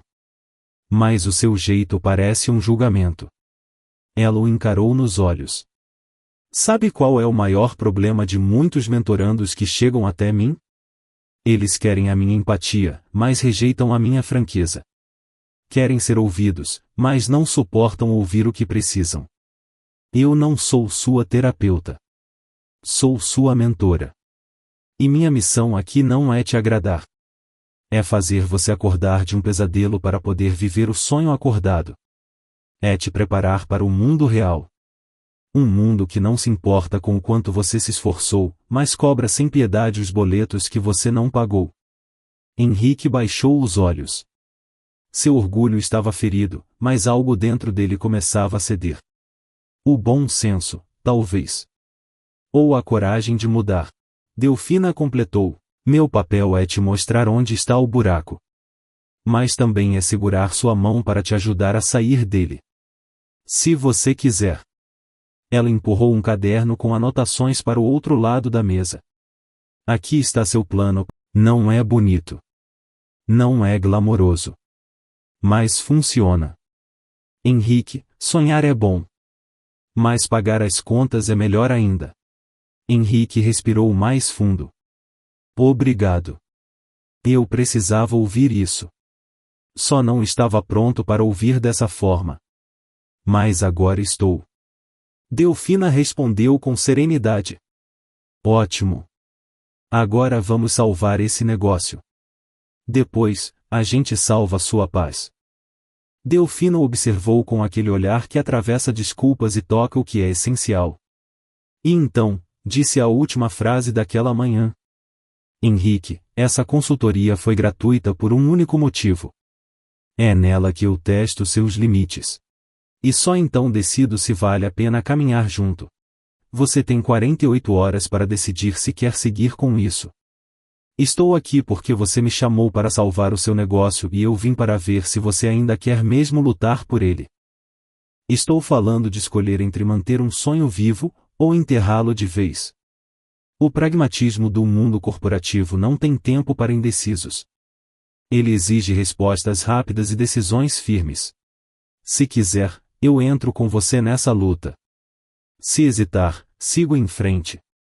Levantou-se deixando um cartão de visita sobre a mesa. Isso não é uma proposta emocional. É um convite à ação. O pragmatismo não tem tempo para dúvidas. Só para decisões. E saiu. Deixando Henrique sozinho com seus papéis e uma escolha que já não dava mais para adiar. Então lentamente sentou-se de volta à mesa. Era como se uma energia nova tivesse surgido dentro dele, uma chama renovada que afastava a indecisão e trazia consigo uma sensação de clareza. Ele sabia o que precisava fazer. Não havia mais espaço para hesitação. O prazo de 48 horas não parecia mais uma prisão, mas uma oportunidade de ouro. Ele pensou na conversa com Delfina. Ela havia sido direta, sem rodeios. Não era uma questão de esperar que ela fizesse tudo por ele, como ele tinha imaginado.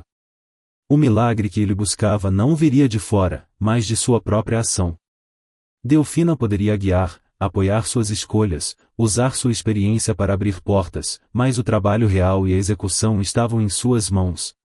Ele teria de fazer a parte dele. Essa percepção não o desanimou, pelo contrário, despertou nele um novo vigor. Ele não estava sozinho, mas também não poderia esperar por uma solução pronta. Ele precisaria se mover, fazer sua parte do caminho, estruturar suas ideias, tomar as decisões difíceis. E só então, com o trabalho feito, com a sua entrega e esforço, Delfina poderia ser a parceira que ele precisava para ressuscitar aquele sonho, fazer com que ele ganhasse vida de novo. Com os olhos fixos no caderno, ele começou a escrever, a planejar, a esboçar os passos que precisaria dar. O tempo estava contra ele, mas agora havia uma urgência positiva em seu coração. A solução estava ali, mas ele tinha de ser o primeiro a dar o passo. Henrique respirou fundo, sentindo o coração acelerar com a adrenalina. Ele não se sentia mais perdido ou cansado. Pelo contrário, a energia estava de volta, renovada. O sonho que até então parecia distante, agora estava ao alcance de suas mãos. E ele não deixaria que escapasse. O sonho ainda estava vivo, e agora ele sabia que com o esforço certo e o apoio de Delfina, ele poderia finalmente transformá-lo em realidade. Era o começo de uma nova jornada, onde o trabalho árduo e a ajuda certa seriam as chaves para a realização. Ele estava pronto para lutar por isso. A decisão estava tomada. Eu sei que eu tenho um jeito meio estúpido de ser. Fiz formação avançada com a Delfina Pragmática. Até já aconteceu em algumas mentorias, entendeu? Pô, os caras, eu fico de saco cheio. Eu falo, pô, velho, você tá pagando, entendeu? Você tem todo o plano. Aí eu pego 2 dias antes da mentoria, que é só no final de semana, e aí chego e preparo, fico 2 horas pensando. Quando a gente se reúne para conversar... Ah, não fiz, não consegui. Isso aqui eu falei, pô, cara, que pé no saco. E eu sou assim. Eu não quero isso pra mim. Eu não quero chegar no final da minha carreira e falar, puta, eu virei um cara que não vive mais da fotografia. Eu não. Eu prefiro cavocar e encontrar ali alguma solução. Então eu respondo sinceramente, porque eu não tenho nenhum interesse obscuro. E ao invés dessas pessoas falarem, pô, esse cara é sincerão mesmo, entendeu? Porra, ficam putas comigo. Então eu pergunto, por que essas pessoas vêm fazer no canal? Então é o seguinte, eu vou dar um exemplo de sucesso de uma pessoa que não ficou 3 meses comigo numa mentoria, me aguentando na pressão. Ficou 9 meses. Eu já falei dela, vou colocar aqui um depoimento depois, então vocês vão ouvir da boca Da boca não, da boca da própria Fernanda Samota, que hoje tem um estúdio maravilhoso, velho, um estúdio super lindo. Tem um Instagram que eu vou passar aqui pra você. Porra, enfim, é uma referência, como de todos os mentorandos e mentorandas que eu tive durante a minha vida, que você pode achar que são muitos, não são, deve ter sido aí, sei lá, uns 20. Entendeu? Porque eu também, assim como a Delfina Pragmática, eu tenho que saber qual é o limite dessa pessoa. E se essa pessoa espana na primeira conversa, que eu tô ali a 10% do gás, puta, cara, eu sei que não vai acontecer. Então, às vezes eu falo, puta, cara, desculpa, mas eu acho que eu não sou a pessoa. Pronto. Entendeu? Ixi, aí um chororô. Eu não sou de passar pano.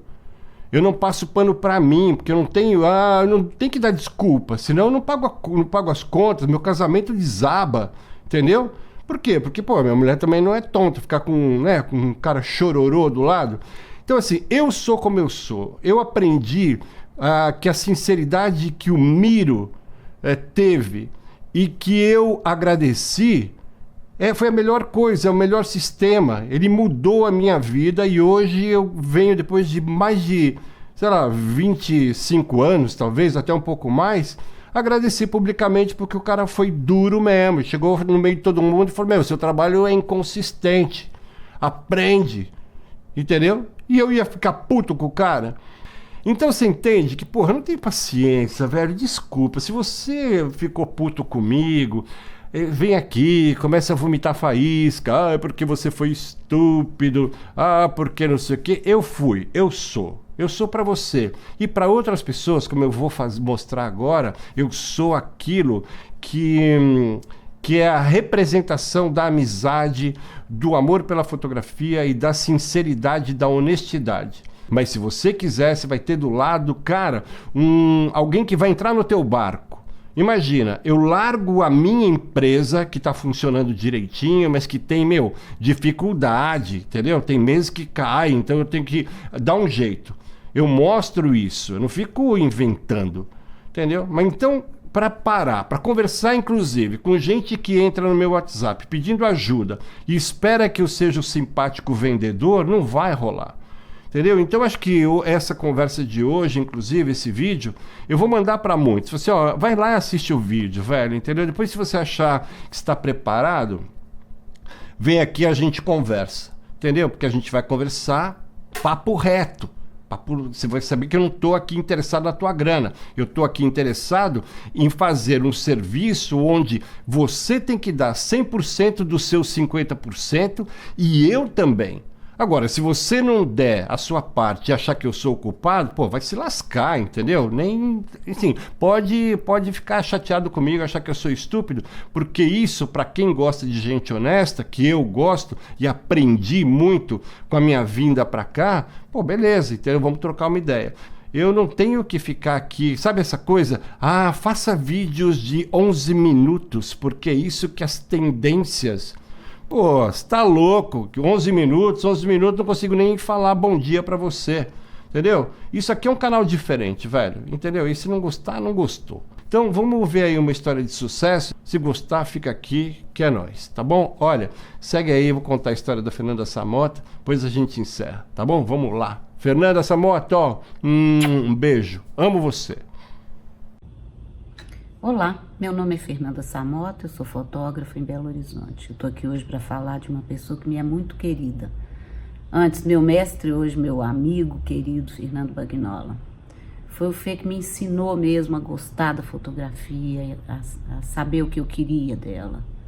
Ele me ensinou a aproveitar meu tempo, a planejar meus trabalhos, a tirar o melhor proveito dos equipamentos que eu tinha, e principalmente a não gastar com o que não era essencial. Eu comecei a aprender sobre luz no estúdio mínimo. Era uma sala de escritório com equipamento super antigo, que tinha mais de 30 anos, e a gente fez muita coisa ali, foi muito gostoso.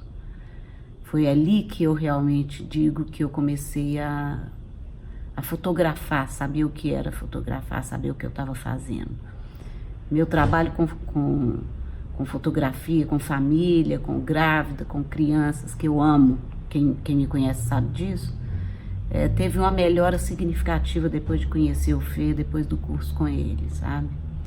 Eu só tenho a agradecer os desafios que ele me fez e tal, porque foi ele que me fez conhecer a moda, foi ele que me fez entrar no mundo da moda e ver como isso era legal e como isso era bom para mim, como isso era importante na minha vida, na minha carreira. Depois que eu aprendi a conhecer o momento, que eu compreendi a luz e saber como trabalhar com isso, eu pude compreender meu cliente e atender as necessidades dele. Eu só tenho a agradecer o Fê. O Fê foi uma pessoa muito importante. A minha vida na fotografia, antes dele era uma, depois dele era outra. Te amo, Fê. Pra vida. Beijo, linda. Bom, beleza. Depoimento muito do coração, né? Você vê que no final ela, enfim, né? Vem uma emoção de amor mesmo, que é o que eu sinto pela Fer. Cara, a gente sim, ela é uma designer maravilhosa, maravilhosa. Já fez comigo vários trabalhos, já criou para mim alguns logotipos lindos em projetos sociais, inclusive, que eu desenvolvo aqui. Já indiquei para vários clientes, mas quando ela entrou em contato comigo, pô, cara, já deve fazer o quê? Sei lá, velho, 10 anos, por aí, se não fizer mais. Foi uma das primeiras mentorandas, entendeu? Quando, na verdade, eu comecei com essa ideia porque as pessoas me procuravam. E aí, não sei como ela chegou, porque eu nem falava, né, nem falava desse serviço de mentoria, só falava da parte de consultoria. E ela entrou em contato comigo e eu falei, então me fala. Foi tipo, como eu gosto de fazer, sabe? Quando eu vejo que a pessoa mandou uma mensagem com boa energia e com alguma consistência, com alguma lucidez, que é um atributo das mulheres, inclusive, eu falo, vamos fazer uma videochamada, porque daí fica olho no olho e eu consigo sentir melhor a energia e até que ponto aquela pessoa não está viajando. E ela me apresentou um desafio que é muito a minha cara. Eu gosto de coisas, de desafios que a pessoa acha que são impossíveis. Entendeu? Eu gosto disso. Até porque muita gente falou, né? E outras pessoas ainda falam que o equipamento que eu uso é impossível de... Enfim, aquelas merdas de gente que, né? Que tem o hálito do impossível. Então, ela falou assim, olha, é o seguinte, eu sou designer, ela tem um nível, entendeu? Como designer gráfica, puta, mas tipo nas alturas. Já deu formação, enfim. E aí, o que acontecia? Ela fazia um design muito foda, porque ela é muito foda. A Fernanda tipo, dá até raiva dela. Porque às vezes eu quero desenhar um logo e eu não me acho, entendeu? Fraquinho, mas diante dela, cara, eu sou muito lagartixa. Ela tem esse talento. E aí ela fala, pô, de vez em quando eu faço para uns clientes, entendeu? Um design lindo. E quando eu vou colocar as fotos que o cliente me entrega, pô, aquilo lá tá muito ruim, entendeu? Estraga o meu trabalho. Então eu quero ficar boa em fotografia. E na época ela tinha uma 7D. Nunca me esqueço disso. Uma 7D. Tinha um equipamento muito básico. E já tinha, né, o pessoal lá da Lagartixolândia, né, mandando o vírus lá da equipamentite, isso já acontecia. E aí eu falei, pô, legal, entendeu? Principalmente porque é mulher, cara, eu me dou bem com as mulheres. As mulheres aguentam mesmo entendeu? A verdade. E aí eu falei, legal, então você... Diante daquilo que você está me apresentando, eu vou fazer um plano. E aí apresentei o plano para ela assim, rapidinho. E ela falou assim, a única coisa que eu não quero fazer é moda. Puta, cara, ela vai lembrar disso. E eu falei, o quê? Então imagina que aparece um trabalho de moda e você vai deixar que o seu catálogo não faz sentido. Aí eu falei assim, olha, Fernando, então é o seguinte, isso para mim não faz sentido, então acho que eu não sou a pessoa certa. Eu viro a chave, porque eu sei que se eu entrar naquilo só por causa da grana, no final a pessoa não, entendeu? Não quer fazer moda, e eu acho que tem que fazer moda por várias razões. Deixa eu até abrir um parênteses aqui. Quando eu escrevi o livro Book de Modelos, a sua porta para a entrada de fotografia de moda, que é o meu e-book, no final eu falo sobre isso, foi nesse sentido, entendeu? Porque a importância da moda para um fotógrafo que fotografa pessoas, já falei isso inúmeras vezes. Pô, vem um casal, quem manda, né, quem escolhe tudo no casamento é a noiva. E aí, se ela vê que você é um cara que entende de moda, que pode ajudar, que pode inclusive apresentar uma equipe que ajude, ela vai ficar com você. Você vai fazer uma luz muito bonita, uma luz feminina, uma luz masculina, que tem os caras, entendeu? Que dizem que isso não existe. Puta, isso é uma burrice, velho, sem tamanho. Então, o que acontece? Eu falei, então não tem mentoria, velho, desculpa, entendeu? Não tem. Ou você... que me procurou, aceita a minha proposta porque a responsabilidade também é minha, ou não tem sentido isso? E aí, cara, saí de cena, porque falei, vou respeitar. Fica parecendo estupidez, né? Que isso aqui não, mas é respeito. Porque eu sei que ela não vai gostar daquilo que eu acredito que é importante. E aí não sei o que aconteceu, que ela voltou a entrar em contato comigo e ela falou assim, beleza. Aí o que acontece? A partir desse momento, a gente ficou 9 meses juntos. Nesse momento que aconteceu a primeira reunião da mentoria, puta que saudade, como eu gostaria que todos os mentorandos escutassem isso.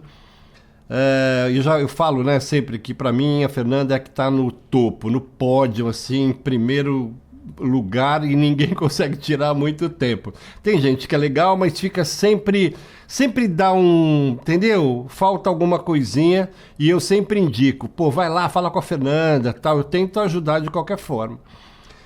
Aí, mas depende também, né, da outra pessoa, não consigo fazer milagre.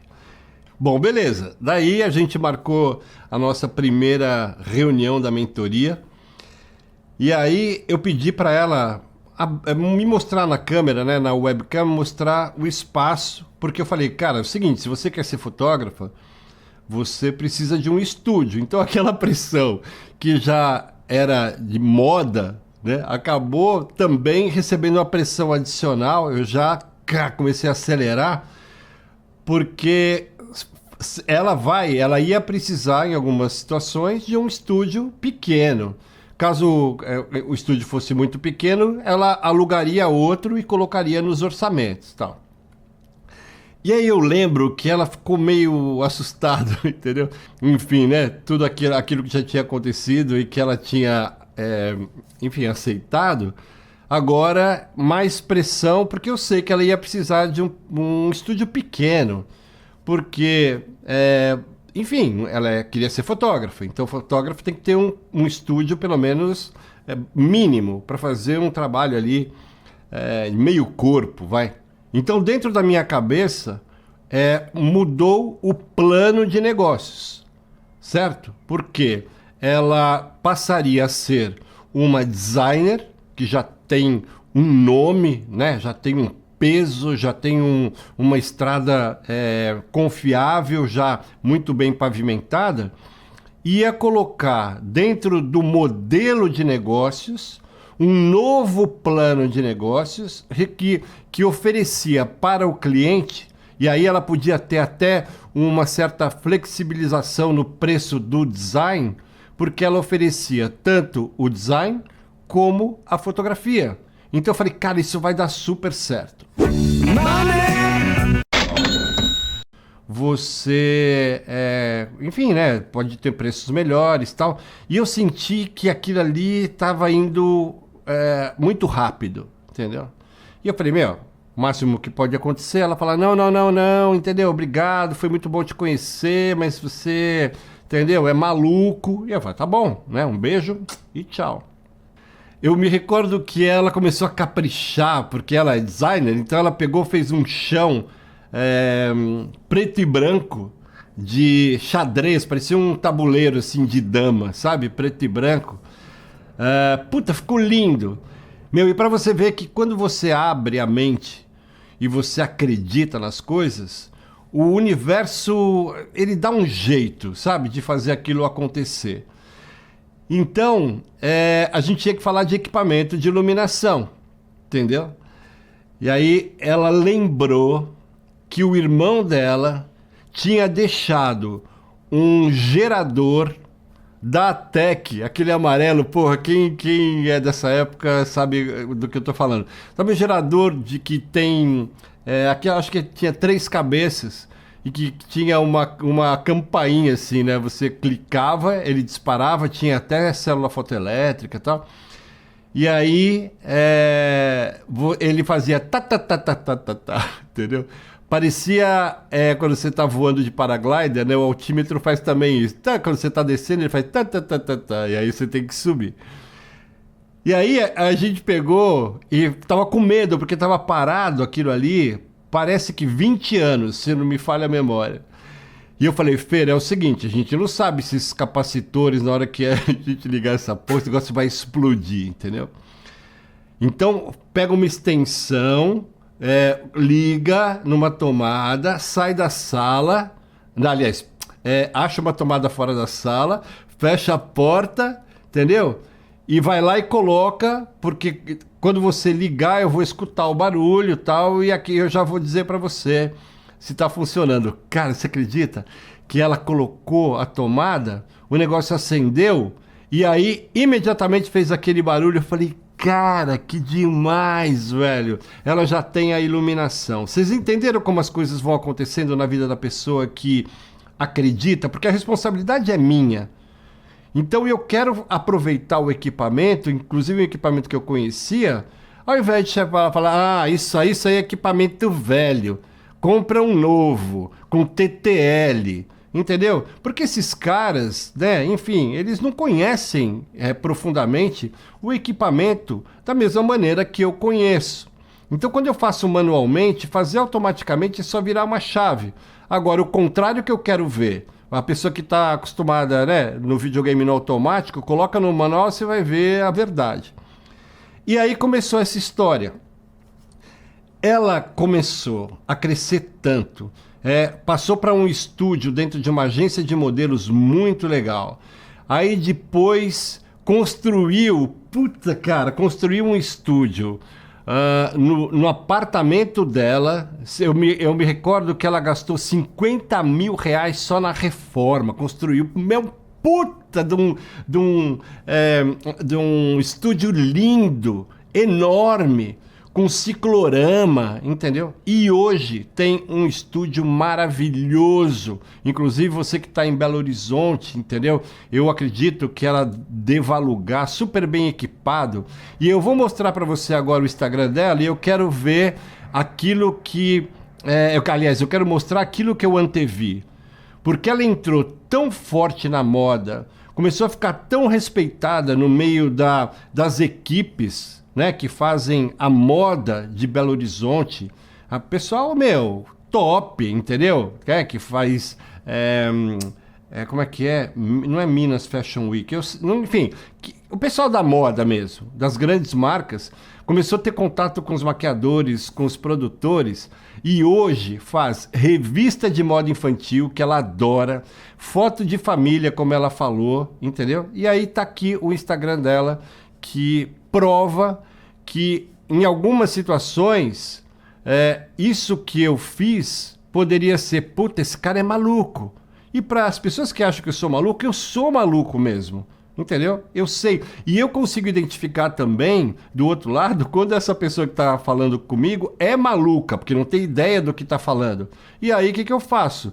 A pessoa não gosta de mim porque eu sou maluco, e eu não gosto dessa pessoa porque essa pessoa é maluca. Daí bye bye, entendeu?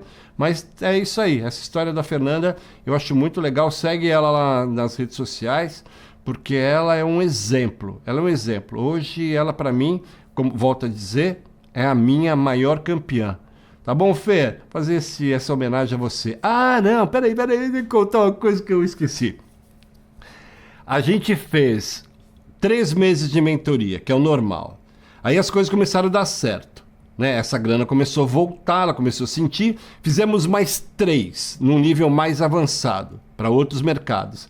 E depois, ela queria fazer mais 3, 9 meses. Daí eu falei, olha, na verdade, eu só abraço esse, né, mais 3 meses e assim, é que nem um bebê. 9 meses, você não vai precisar mais de mim. Mas como ela queria avançar para novos negócios, mais desafiadores, então acabou virando uma consultoria de novos negócios. Mas ela já estava super preparada. Me aguentar 6 meses na orelha, vocês não me aguentam 20 minutos, já vem xingar aqui, imagina ela 9 meses. E aí eu falei, só tem uma condição, você vai ter que vir aqui se formar, entendeu? Em Portugal. Ela disse, como assim? E falei, meu, você vai ver que vai acontecer. Mas aquilo, cara, vir para Portugal, hospedagem, entendeu? Puta, avião, né? É uma coisa que custa. Aquilo também era mais ou menos a metáfora do estúdio. Puta, o estúdio, o equipamento, e eu passei a subir a régua para eu só faço isso se você prometer que você vem para Portugal. E a gente vai conseguir. Sabe o que aconteceu? Eu tinha um workshop para 100 fotógrafos. Eu participava de um evento que acontecia de tempos em tempos e eu dava um workshop gratuito para essas pessoas, enfim, até para movimentar, para ajudar, que era quem promovia era uma amiga minha. E aí, assim, houve ocasiões que veio, numa ocasião, aliás, um fotógrafo da Itália, enfim, era um evento bem legal. E aí, o que eu fiz? Eu coloquei a Fernanda na mesa, assim, junto comigo, e mostrei, entendeu? Quem era aquela pessoa que até naquele momento tinha só sonhado há 9 meses atrás e que por ter feito a parte dela 50% ela completo, entendeu? E eu também os meus 50% nesse plano, fez com que ela viesse para Portugal, ela chegou a palestrar, inclusive. Então é isso que eu sei fazer, velho. Se você não gosta de mim, entendeu? Assim, não vai gostar. Eu sou muito chato, mas eu sei o que eu tô fazendo. E eu sei que, meu, as pessoas que chegaram até aqui, vocês conseguem imaginar quanta gente já foi caindo fora? E é por isso que, meu, eu vou estendendo, porque é que nem um filtro, sabe? Sabe aquela coisa aquelas bateias de ouro? Né, que o cara é cheio de pedra, cheio de areia, o cara vai ficando, aí só ficam, nem que ficar 3 ou 4 pepitas, entendeu? Fotográficas em forma de gente, é isso que eu quero fazer aqui, meu. Não quero, entendeu? Enfim, não tenho nenhum interesse que não seja esse. Eu vou contar uma coisa muito pessoal. Quando eu morrer, não quero choro nem vela, quero uma fita amarela gravada com o nome dela. Quando eu cheguei em Portugal, eu tive um choque de cultura, mas não é um choque de cultura porque é ruim, não, é um choque de cultura e eu resolvi, aprender a cultura portuguesa. E isso é realmente um item muito importante no meu crescimento aqui, porque existem coisas que os brasileiros não fazem e outras que eles fazem, né, que nós fazemos como brasileiros, que são mal vistas aqui e vice-versa. Vou dar um exemplo. Não, nem vou dar exemplo, porque, enfim, são coisas, entendeu? Que acontecem e eu resolvi me integrar. Perguntar para os portugueses o que eu poderia falar, o que o português gosta ou não gosta dos brasileiros, para eu poder me preparar para falar com os clientes. E aí eu não tenho o que falar, né? Tá lá, é o que eu sempre falo. Vai lá no meu site, você vai ver se tem algum cliente brasileiro. Entendeu? Não tem, é tudo daqui. Só clientaço. Os caras ficam putos achando que eu tô querendo, enfim, né? Mostrar que eu sou bonzão. Eu sou bom no que eu faço, velho. Entendeu? Eu sou bom. Eu estudei pra caramba pra isso. E ainda tenho muita coisa pra aprender. Enfim. O Sistema Nacional de Saúde aqui, né, me obriga, entre aspas, a fazer exames anuais. E aí, assim, tudo pago pelo governo. Então, puta país maravilhoso. Eu amo Portugal, velho. E aí eu tenho uma médica de família, entendeu? Que o governo me dá, que conhece todo o historial e tal. Já estou há muitos anos sendo acompanhado por ela. E aí, num dos exames, apareceu em 2013, umas coisas estranhas numa radiografia e tal, enfim. E aí ela pediu para aprofundar. Quando eu voltei, ela abriu o envelope, estava lá, diagnóstico de câncer.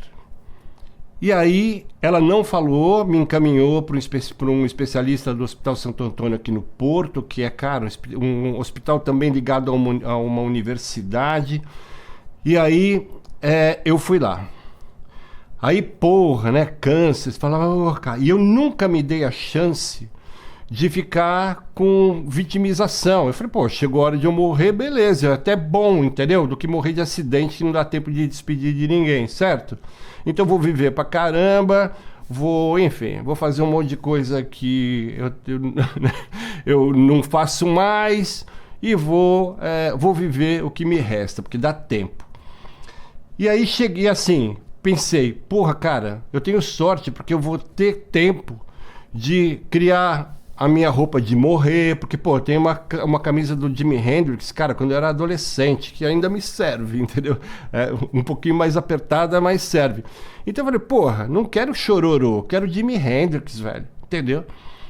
E aí eu falei, pô, legal. Então eu sempre tive essa perspectiva, porque eu sei que todo mundo vai morrer. Eu sei que tá me assistindo, você acha que você vai ficar aqui pra semente? Não vai ficar. Então eu nunca me permiti achar que aquilo ali era que desgraça e o caralho. Nunca.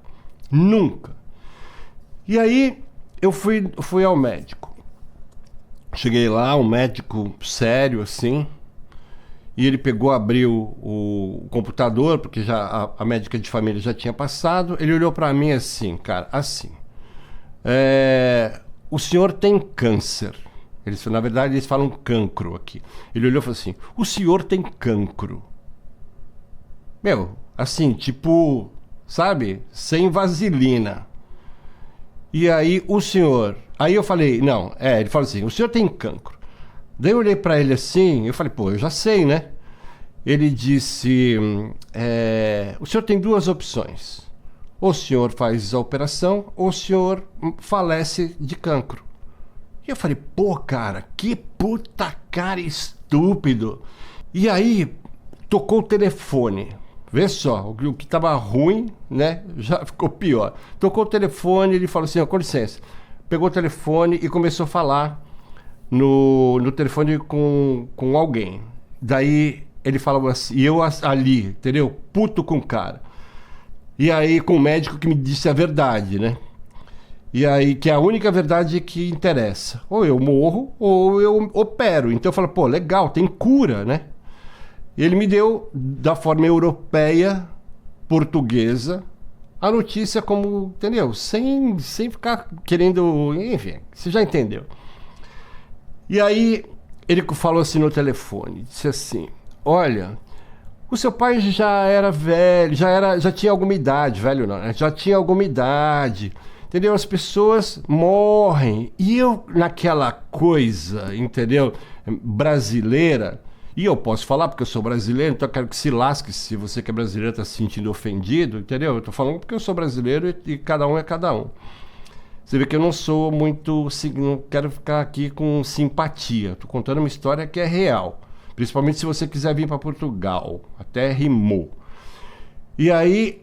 Eu fiquei puto com o cara, falei, velho, esse cara não tem coração, não sei o quê, entendeu? Na minha babaquice, né? Muito pensamento de cuzão. E aí, ele falou assim, olha, o seu pai já tinha uma certa idade, não sei o quê, tal. Quando ele desligou o telefone, eu já não escutava mais nada, entendeu?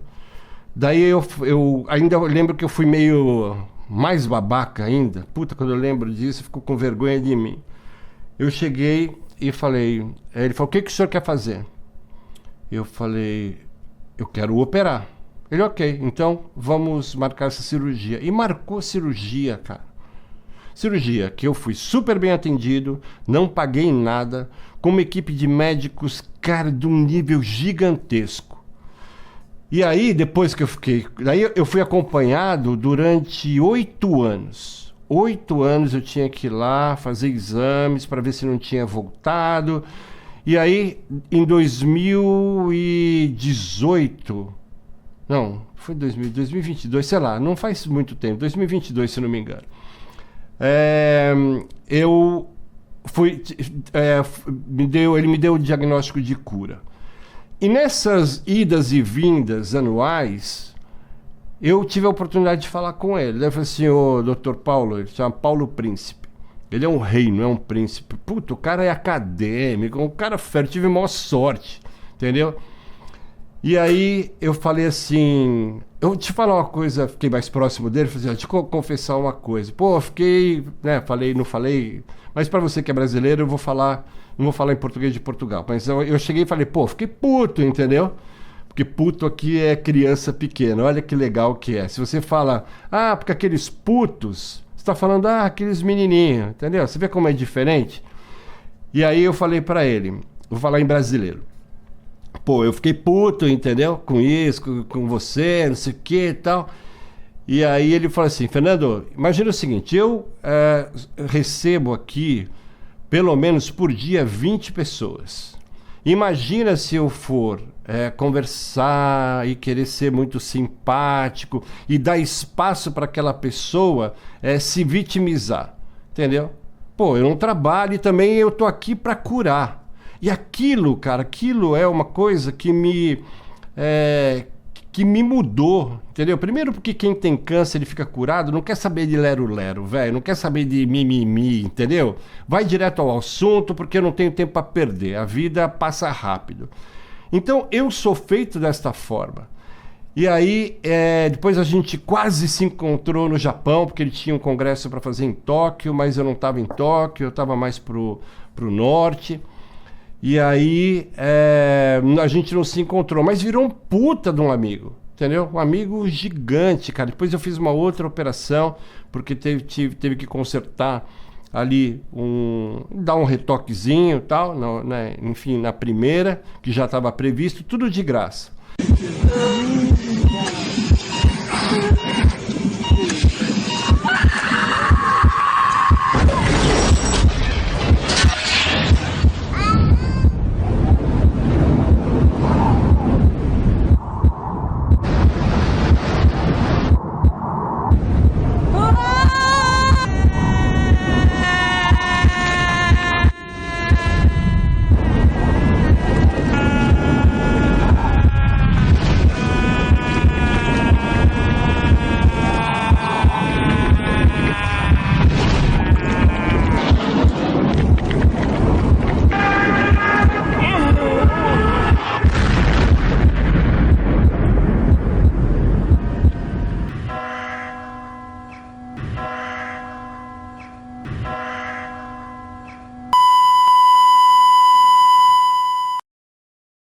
Deixa eu falar uma coisa para vocês. Se vocês tiverem algum interesse em saber detalhes sobre a mentoria profissional, já que eu acabei de mostrar aquilo que eu sou capaz de fazer, entre em contato comigo pelo WhatsApp. Os meus e-books, tudo que você precisa para entrar em contato comigo está aqui na descrição.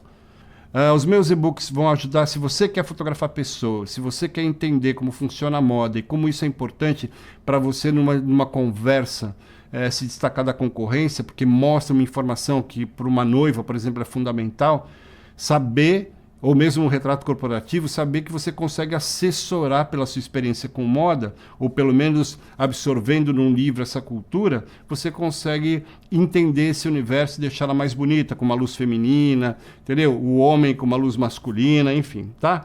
Eu vou aqui tocar o barco, beijo aí no coração, obrigado pelos bons comentários e pelos ruins também, porque aquele velho ditado, use a crítica negativa como impulsionador daquilo que você quer fazer. E foi o que eu fiz.